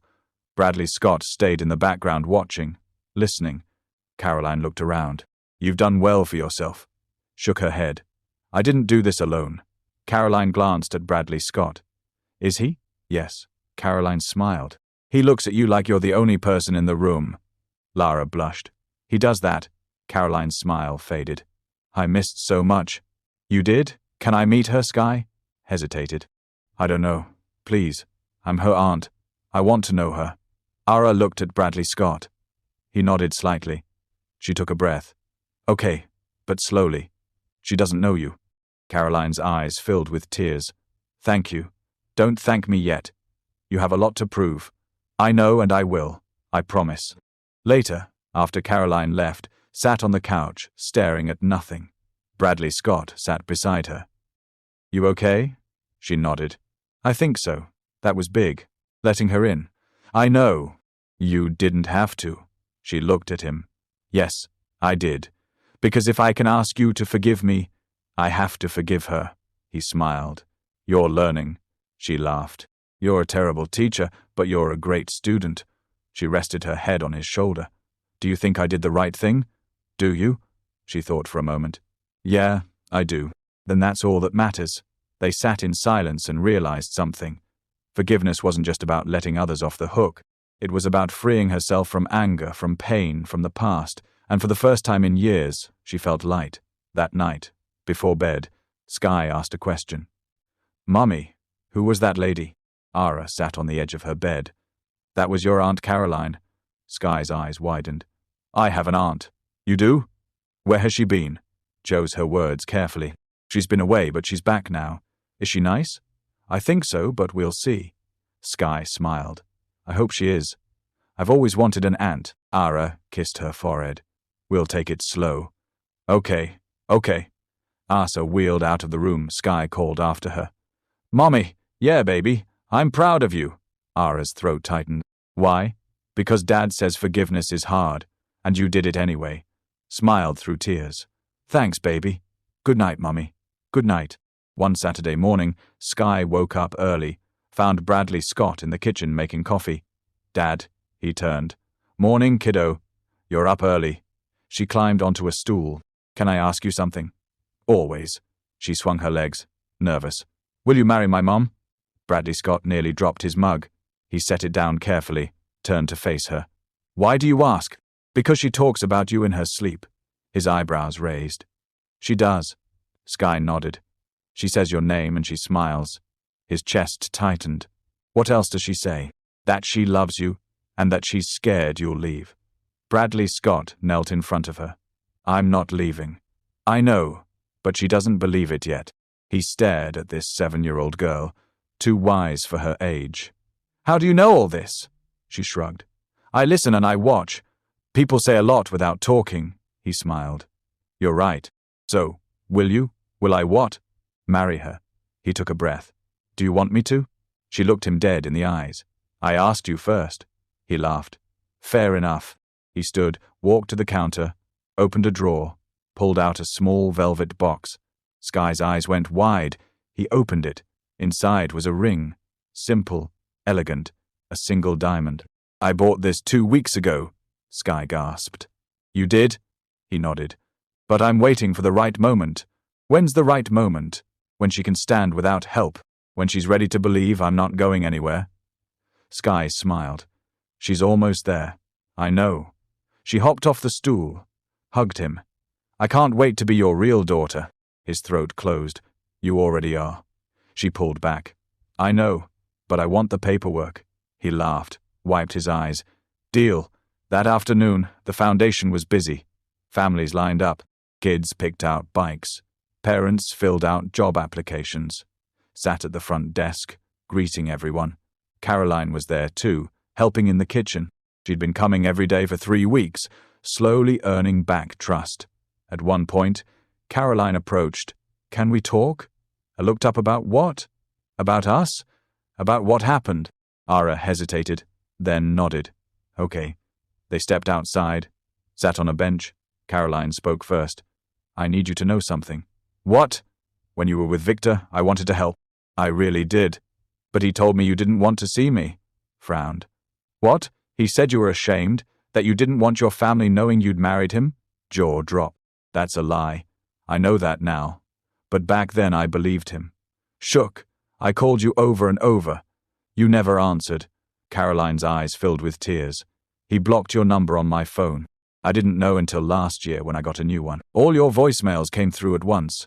Covered her mouth. He what? He isolated you from everyone, including me. Raya stood, hands shaking. That son of so sorry. I should have tried harder. I should have shown up anyway. Raya turned away, trying to breathe. Caroline stood. I know I failed you, but I'm here now and I'm not leaving again. Spun around. How do I trust that? You don't. Not yet. But I'll prove it. Every single day. They stared at each other. Then's face crumbled. I needed you. I know. I was alone. Broken. Scared. I know. And you weren't there. Caroline stepped closer. I'm here now. Sobed. It's not enough. I know, but it's a start. Ara looked at her sister, saw genuine remorse, genuine pain, and she made a choice. She stepped forward, hugged her. Caroline broke, held her tight. I'm so sorry, she whispered. I know. I'll make it right. You better. They stood there, two sisters broken by the past, rebuilding the present. That evening, Bradley Scott found alone, sitting by the window, staring out. You okay? She nodded. Caroline told me something today. What? Victor blocked my number on her phone. She never got my calls. Bradley Scott's fists clenched. That bastard. He isolated me from everyone. My family, my friends, everyone. Bradley Scott sat beside her. I'm sorry. Why are you sorry? You didn't do it. I know, but I wish I'd been there to stop it. She took his hand. You're here now. That's what matters. He squeezed her hand. Do you forgive her, Caroline? She nodded. I'm trying. It's hard, but I'm trying. That's all you can do. She looked at him. Do you think I'm stupid for letting her back in? No, I think you're brave. What if she leaves again? Then you'll survive like you always do. She smiled faintly. You have a lot of faith in me because you've earned it. She leaned her head on his shoulder. They sat in silence, then spoke quietly. Bradley Scott. Yeah. When are you going to ask me? His heart stopped. Ask you what? You know what? He pulled back, looked at her. How did you Sky told me about the ring? He groaned. Of course she did. Raya laughed. She's terrible at keeping secrets. Apparently she took his hand. So when? He looked at her. When you're ready. I'm ready now. He shook his head. No, you're almost ready, but not yet. How do you know? Because you still doubt. Doubt what? That I'm staying. That this is real. That I love you enough to never leave. Her eyes filled with tears. I don't doubt that. Yes, you do. Just a little. And that's okay. But when I ask, I want you to say yes without any fear. She wiped her eyes. What if that day never comes? He cupped her face. Then I'll keep proving it. Every single day until you believe it. She kissed him. You're crazy. You keep saying that because it's true. He smiled. Then I'm crazy about you. She laughed. That was terrible. I know. They held each other, the city lights twinkling outside, and realized something. She wasn't scared anymore. Not of love, not of loss, not of the future. Because for the first time she trusted not just Bradley Scott but herself. The next morning had physical therapy. Bradley Scott went with her like always. The therapist set up the parallel bars. Ready? She asked, nodded. She gripped the bars, pulled herself up, stood, then took a step, then another, then another. She walked the full length of the bars without stopping.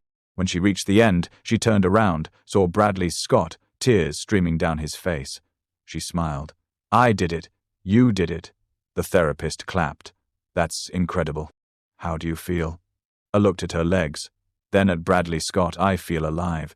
That afternoon they celebrated. Ice cream, pizza, movies. But halfway through, Bradley Scott got a call. He looked at the screen, frowned. Who is it? Asked. Marcus. He answered. Hey, what's up? Marcus's voice was tense. We have a problem. Bradley Scott's stomach dropped. What kind of problem? Victor. He's filing a lawsuit against who? You. The foundation. All of it. Bradley Scott stood. Walked to the other room. On what grounds? He's claiming you extorted him, that you blackmailed him into paying child support. Bradley Scott's blood went cold. That's not I know, but he's got lawyers. And they're good. Bradley Scott ran his hand through his hair. What do? We fight back. But Bradley Scott, this could get ugly. I don't care. He's not taking this from us. He's not just going after the foundation.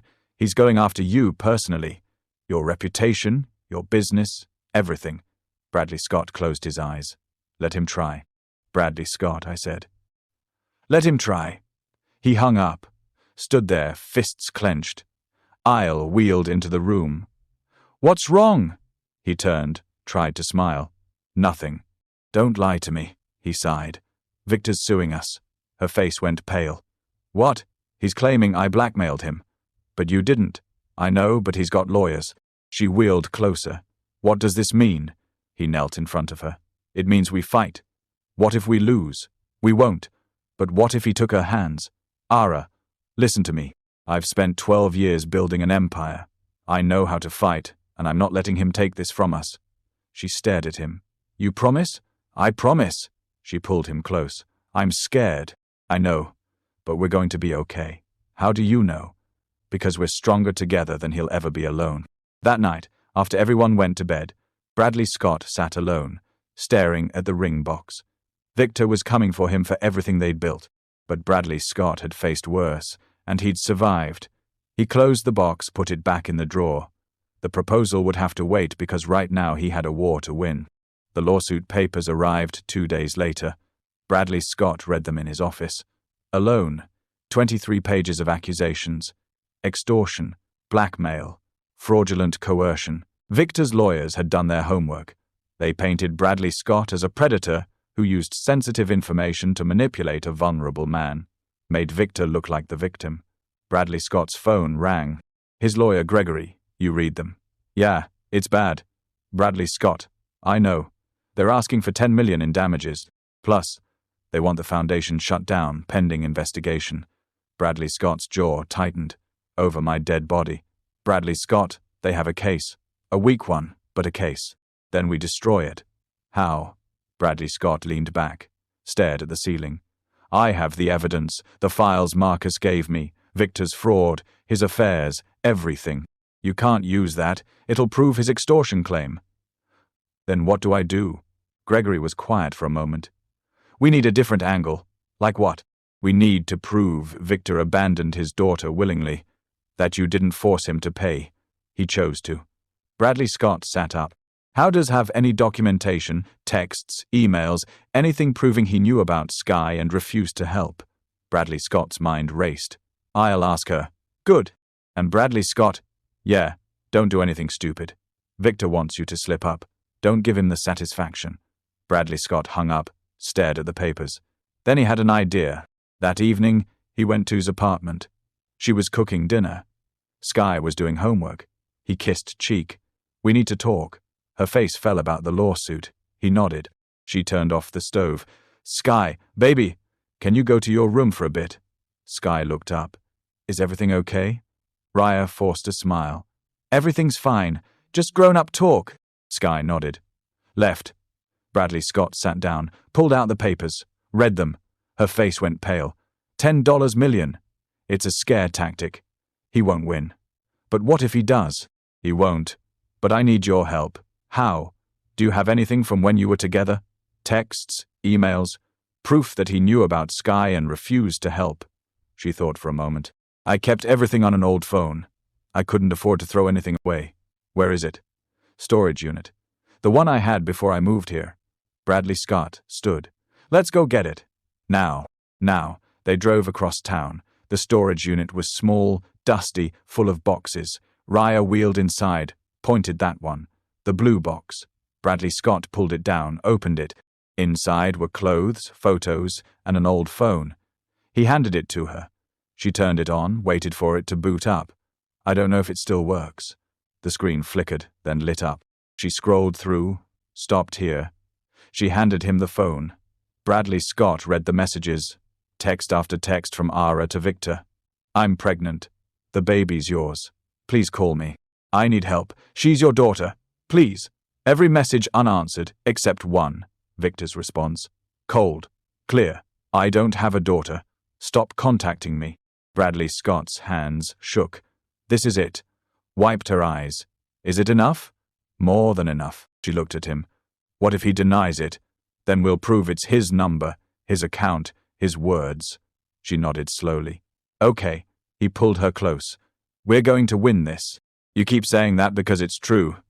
The next day, Bradley Scott met with Gregory, showed him the messages. Gregory read them, smiled. This changes everything. How? This proves he willfully abandoned his child. You didn't extort him. You confronted a deadbeat father with evidence of his own neglect. Bradley Scott leaned forward.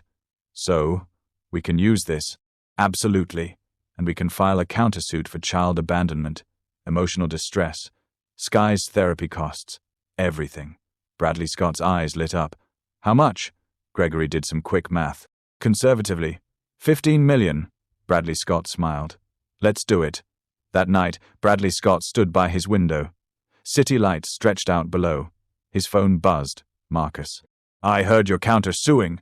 Yeah, bold move. He started it. Marcus laughed. True, but Bradley Scott, there's something else. What? Victor's new wife. She doesn't know about Sky. So what if she did? Bradley Scott frowned. What are you suggesting?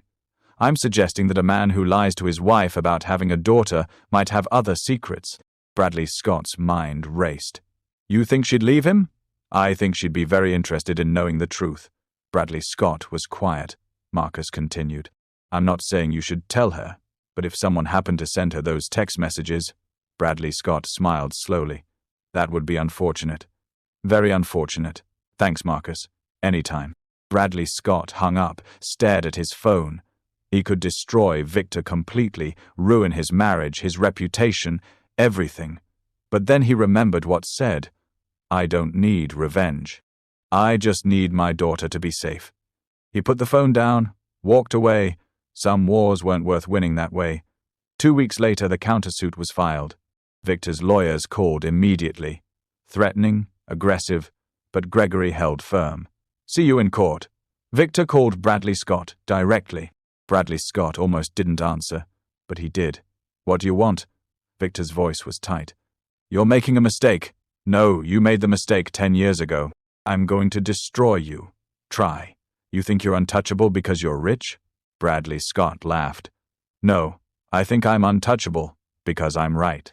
You have no idea who you're messing with, and you have no idea what it's like to watch a 7-year-old girl sell her bike to feed her mother. But you're about to find out what it costs to be that kind of man. Bradley Scott just declared war on a billionaire who abandoned his own daughter. If you're rooting for him to win this fight, smash that subscribe button right now, because the next few minutes will decide everything. The foundation, the family, the future.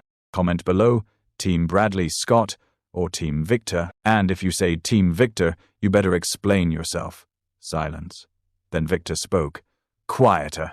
Dangerous. This isn't over. You're right. It's just beginning. Bradley Scott hung up, blocked the number. That evening he went to the foundation. Elo was there, organizing supplies. He walked up behind her, wrapped his arms around her. You okay? She leaned back into him. Yeah, just nervous about the lawsuit, about everything. What if this gets worse? What if Sky finds out? What if he turned her around? Look at me. She did. We're going to be okay. How do you know? Because I'm not fighting for money. I'm fighting for you. For Sky? For our future? Her eyes filled with tears. Our future. He smiled. Yeah, our future. She kissed him. I love you.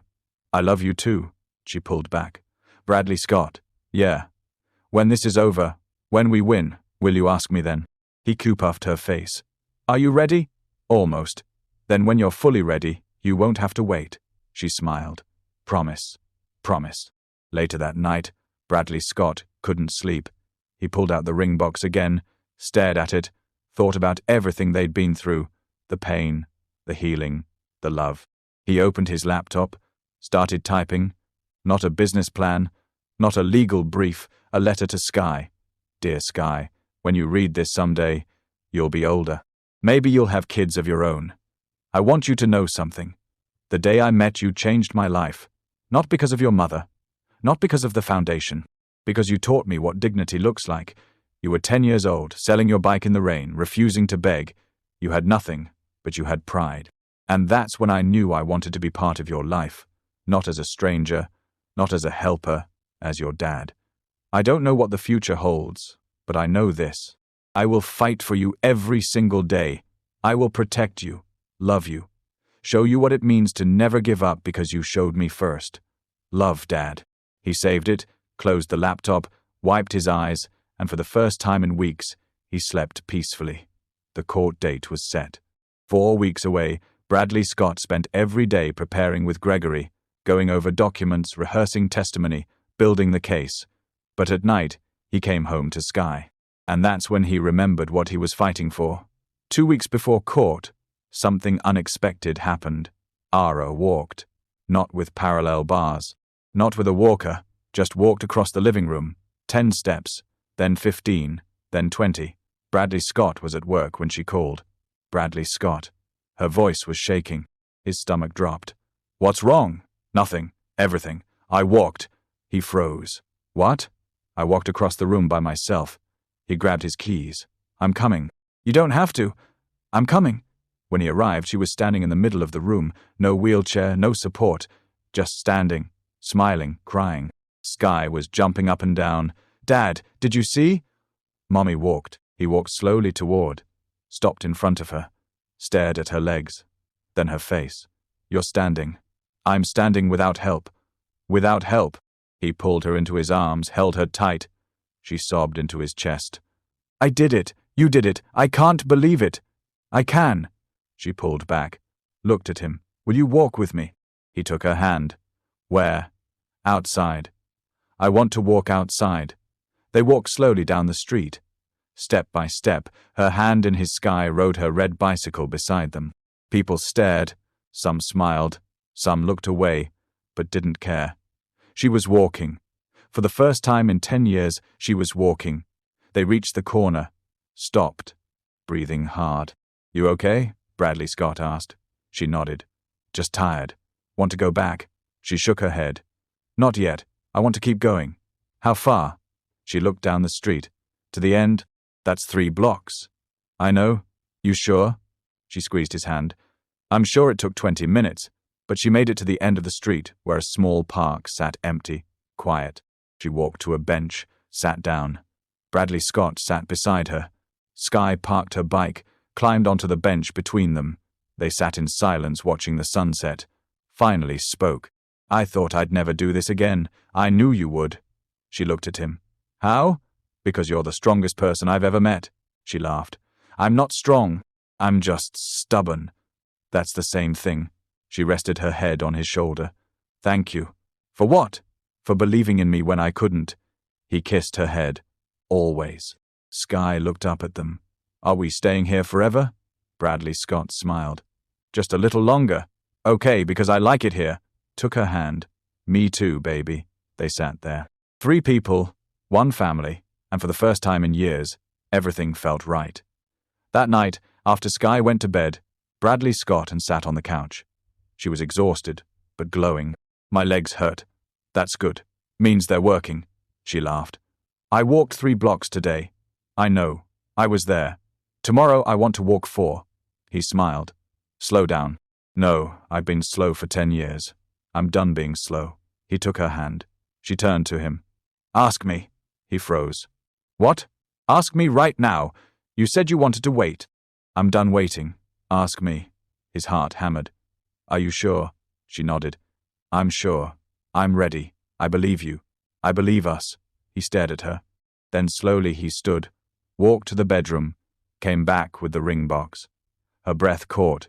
He knelt in front of her, opened the box. She covered her mouth, tears already streaming. 12 years ago, I asked you to marry me. You said no, and I understood. I wasn't ready. Neither were you. He paused. But now I know what love is. It's not just wanting someone when things are good.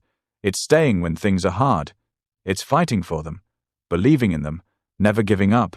His voice cracked. You taught me that you and Sky. You taught me that love isn't about being perfect. It's about being present. He took her hand. So, I'm asking you again. Not because I need an answer, but because I need you to know I'm not going anywhere ever. Tears rolled down her face. Will you marry me? She nodded, sobbing. Yes, yes, yes, yes, yes. 1,000 times. Yes. He slid the ring onto her finger. She pulled him up, kissed him deep hard. 12 years of waiting in a single moment. When they pulled apart, she whispered, I love you.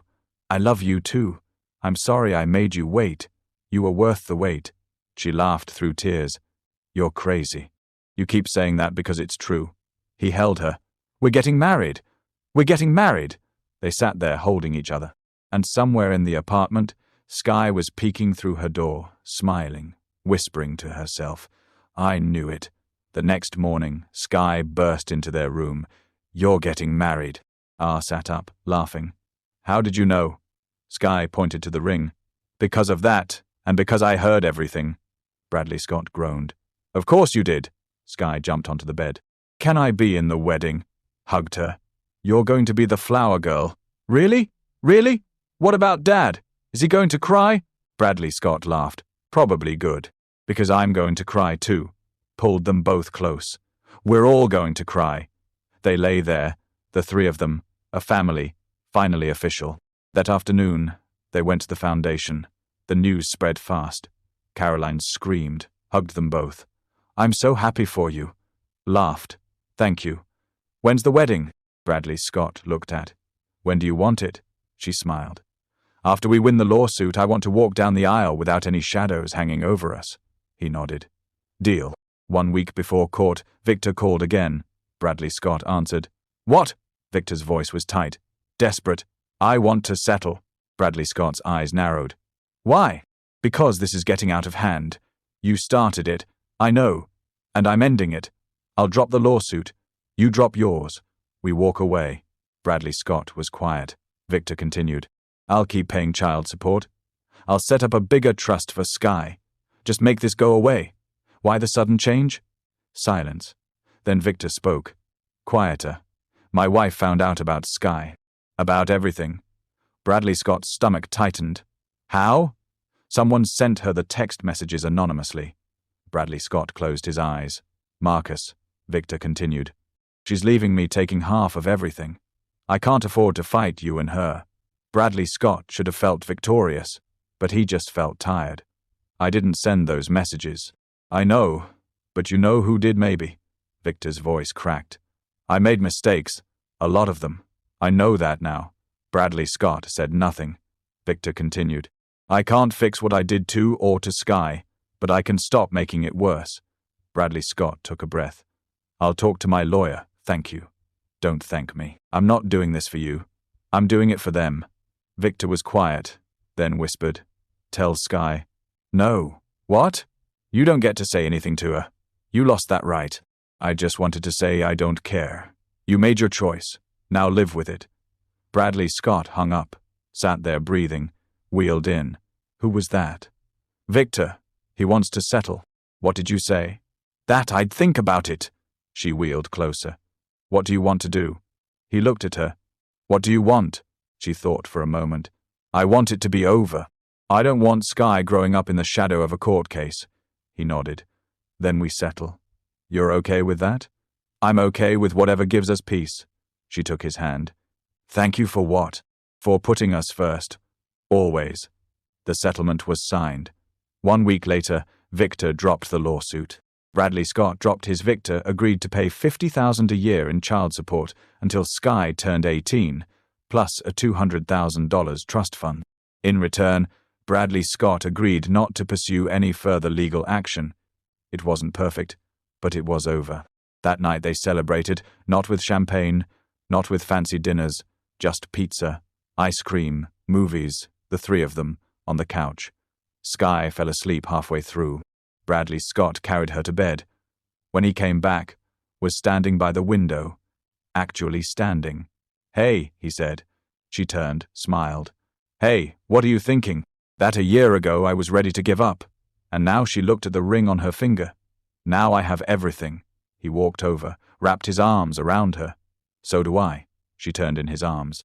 When should we get married? Whenever you want. She smiled. Next month. That fast. I've waited 12 years. That's long enough. He laughed. Fair enough. She kissed him. I love you, Bradley Scott Reed. I love you, Raya.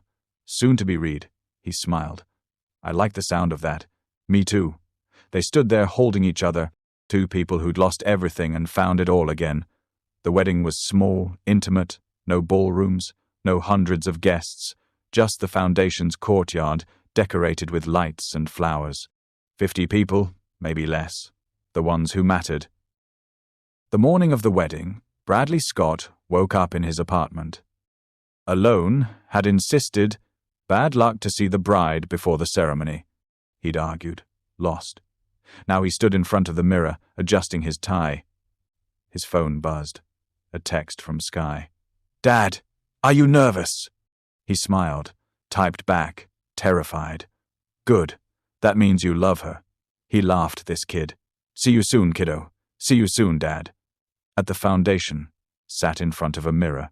Caroline was doing her hair. Simple, elegant, pulled back softly. Her dress was white, not extravagant, just beautiful. Sky sat beside her, already in her flower girl dress, pale pink. Mummy, you look like a princess. Ara smiled. Thank you, baby. Are you nervous? A little. Why? You love him. Looked at her daughter.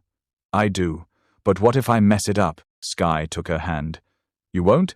How do you know? Because Dad won't let you, and I won't let you. We're a team. Ara's eyes filled with tears. Caroline handed her a tissue. Don't cry yet. You'll ruin your makeup. Laughed.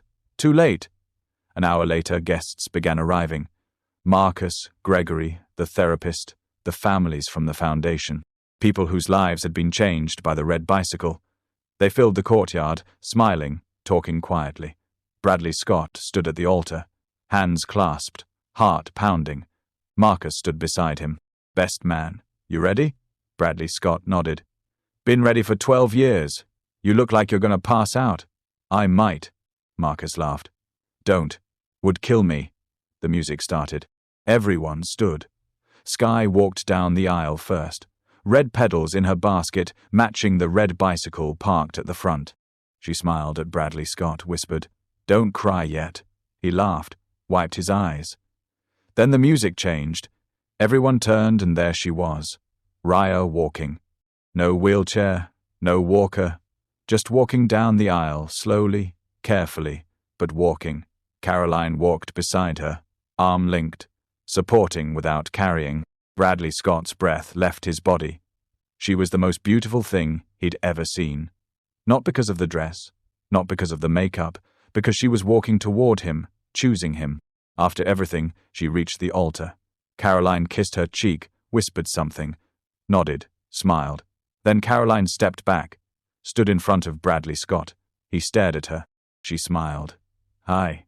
Hi. You're staring. I know. It's creepy. I don't care." She laughed. The officiant cleared his throat. "Shall we begin?" The ceremony was short, simple vows, no long speeches, just promises. When it was Bradley Scott's turn, he took her hands. 12 years ago, I thought I lost you. And for a long time, I believe that was the end of my story." He paused. "But then I met a little girl in the rain, selling her bike, refusing to beg, and she led me back to you." Ara's eyes glistened. "You taught me that love isn't about being perfect. It's about being present. It's about fighting, surviving, believing." His voice cracked. "So I promise you I will fight for you every single day. I will stand beside you, walk with you. And when you can't walk, I'll carry you." Tears streamed down her face. "I will love you. Not because it's easy, but because it's worth it." He squeezed her hands. "You're worth it." The officiant turned to, she took a breath. "Bradley Scott, I don't have fancy words. I'm not good at speeches." She smiled through tears, "But I know this. You saved me not just from poverty, not just from Victor. You saved me from myself." Her voice shook. "You showed me that I was worth fighting for, that Skye was worth fighting for, that our life was worth fighting for." She paused. "I spent 10 years thinking I was broken, that I'd never be whole again. But you didn't see me that way. You saw me as I was, and you loved me anyway." She wiped her eyes. "So I promise you I will love you with everything I have. I will trust you, believe in you, stand beside you." She smiled. "And when you're old and grey and tired, I'll remind you that you once bought a red bicycle from a little girl in the rain. And that bicycle changed everything." Bradley Scott laughed, crying. The officiant smiled. "By the power vested in me, I now pronounce you husband and wife. You may kiss the bride."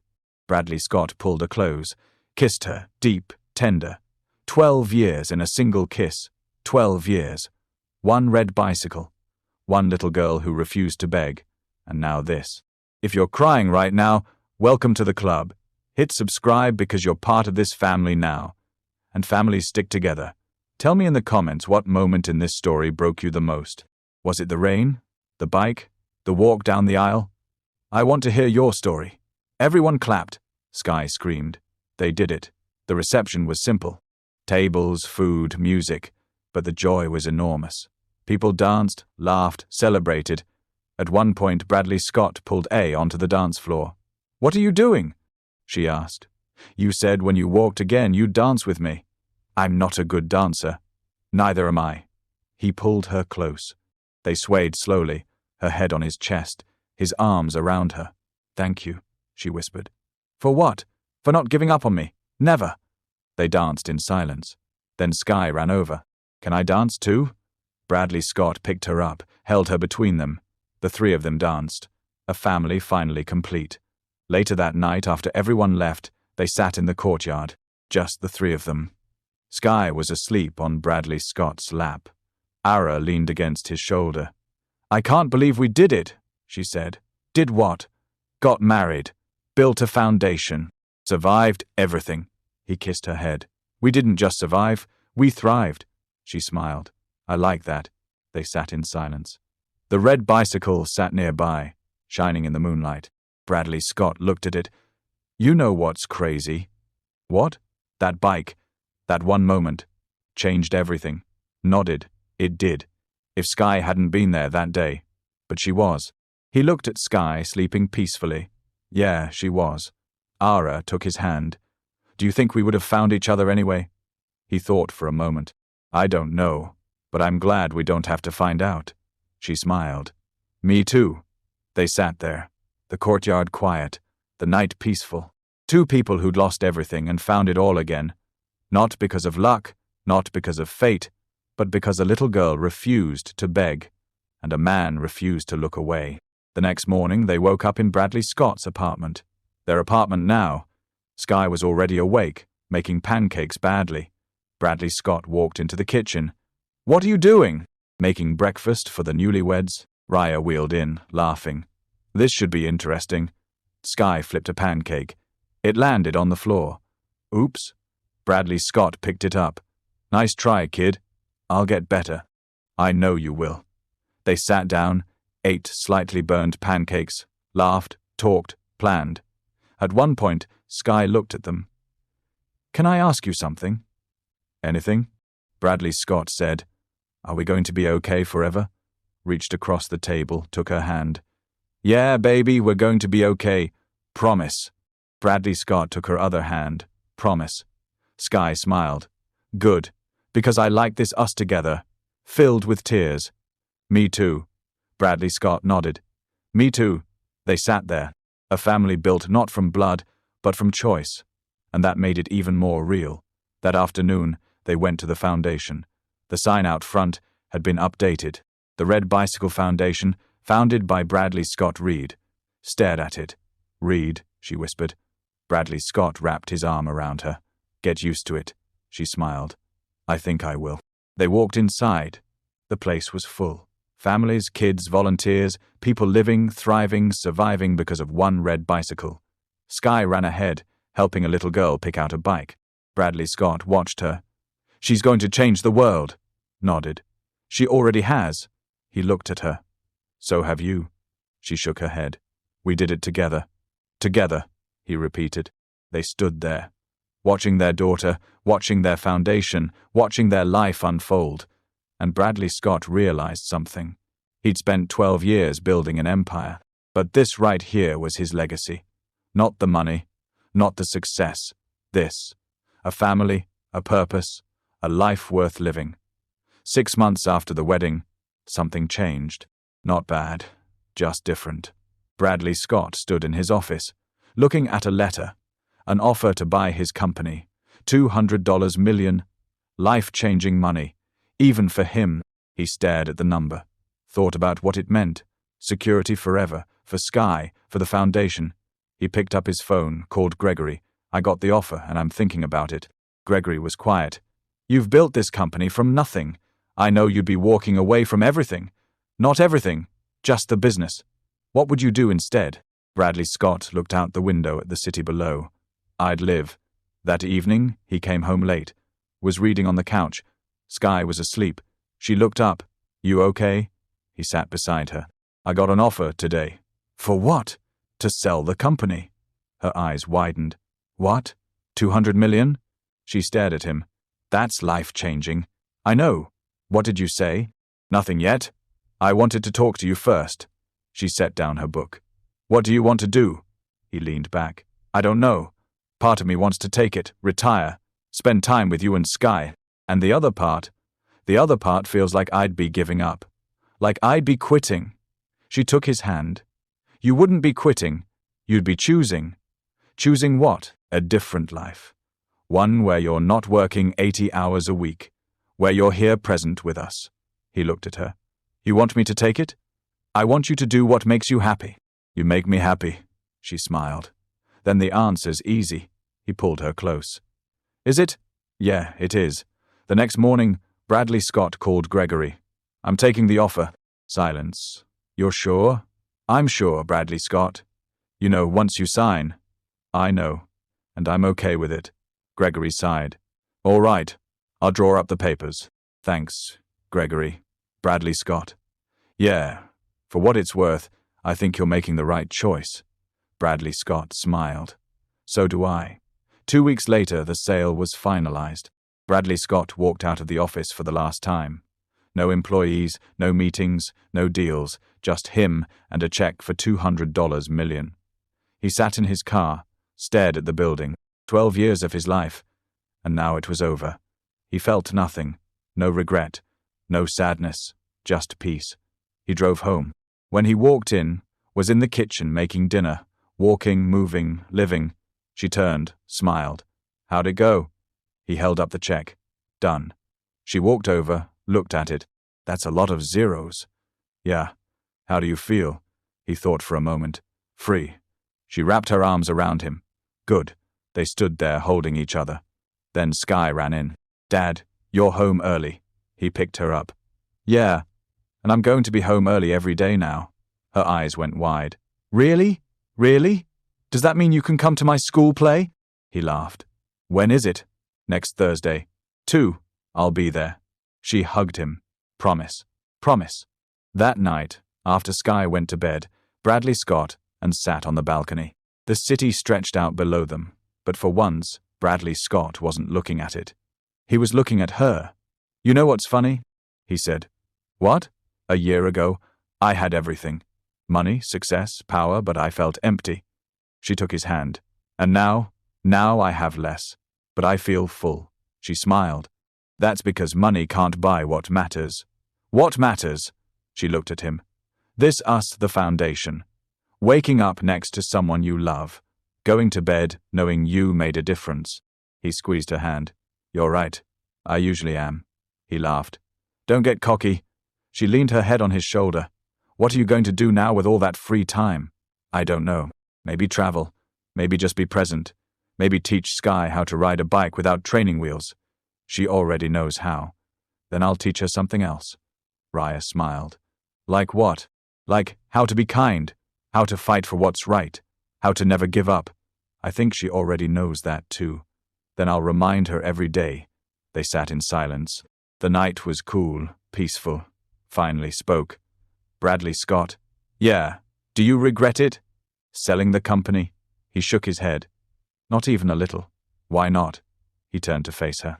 Because I realized something. I spent 12 years chasing success, trying to prove I was enough, trying to fill a hole that money couldn't fill. He paused. But you filled it. You and Sky. You showed me what I was missing. Her eyes filled with tears. What were you missing? A reason to come home. She pulled him close, kissed him. When they broke apart, she whispered, I love you. I love you too forever. Forever. 3 months later, the foundation expanded, a second location, then a third. Raya ran them all. Bradley Scott helped, but mostly he watched. Watched his wife thrive, watched his daughter grow, watched families transform. One afternoon, a woman approached him at the foundation. She was young, maybe 25, holding a little boy's hand. Excuse me, are you Mr. Reed? He nodded. Just Bradley Scott. She smiled. I wanted to thank you for what? 2 years ago, my son and I were homeless. We came here, got a bike, got food, got hope. Her voice cracked. Now I have a job, an apartment, a future because of this place. Bradley Scott's throat tightened. You did that, not me. She shook her head. No, you gave me the chance. And that's everything. She walked away. Bradley Scott stood there, and he realized something. This right here was what success looked like. Not the money, not the power. This changing lives. One bicycle at a time. That evening they took Sky to the park. The same park where had walked for the first time. She rode her red bicycle, the original one still shining. Bradley Scott, and sat on the bench watching her. She's growing up. Ara said too fast. What are we going to do when she's older? Same thing we're doing now. Love her. Support her. Let her know we're here. Smiled. You're good at this. Being a dad. I learned from the best. Who? My mum and you. She rested her head on his shoulder. We make a good team. The best. Sky rode over out of breath, smiling. "Did you see how fast I went?" Bradley Scott laughed. "You were flying. I want to race tomorrow at the foundation. Then we'll race." She hugged him. "Thanks, Dad." He held her. "Any time, kiddo." She ran back to her bike. Raya watched her. "You know what I realized?" "What?" "She's not selling her bike anymore. She's writing it, living, being a kid." Bradley Scott nodded. "That's all I ever wanted. For her to be a kid, for both of you to be free." Raya looked at him. "We are. Because of you." He shook his head. "Because of us." Later that night, after Sky went to bed, Bradley Scott pulled out his laptop, opened the letter he'd written months ago to Sky. He read it, smiled, then added one more line. "P.S. The best thing I ever bought was a red bicycle because it brought me to you." He saved it, closed the laptop, walked to the bedroom. Era was already asleep. He climbed in beside her. She stirred. "You okay?" "Yeah, just thinking about what?" He pulled her close. "About how lucky I am." She smiled, eyes still closed. "We both are." He kissed her forehead. "Good night." "Good night." The next morning, the sun rose. Bradley Scott woke up to the sound of laughter. Sky was already awake, making breakfast again, still badly, but with love. He walked into the kitchen. Raya was there, helping. They looked up, smiled. "Morning, Dad." "Morning." He sat down, watched them, his wife, his daughter, his family, and he realized something. He'd spent years searching for success, for validation, for proof that he mattered. But none of that mattered anymore because he'd found what he was really looking for. A home, not a house, not a place, but people. People who loved him, not for what he had, but for who he was. Sky placed a plate in front of him. Pancakes burned. "I made these for you." He smiled. "They're perfect. They're burned. They're perfect because you made them." She beamed. Raya sat beside him, took his hand. They ate breakfast, talked, laughed, planned their day. And Bradley Scott realized this was it. This was what money couldn't buy. Not the pancakes, not the apartment, not even the foundation, but this moment, this feeling, this love. And as the morning light streamed through the window, Bradley Scott closed his eyes, said a silent thank you to his mother for teaching him to fight, for teaching him to love, to Sky for teaching him to hope, and to that rainy day when a little girl stood beside a red bicycle and changed everything.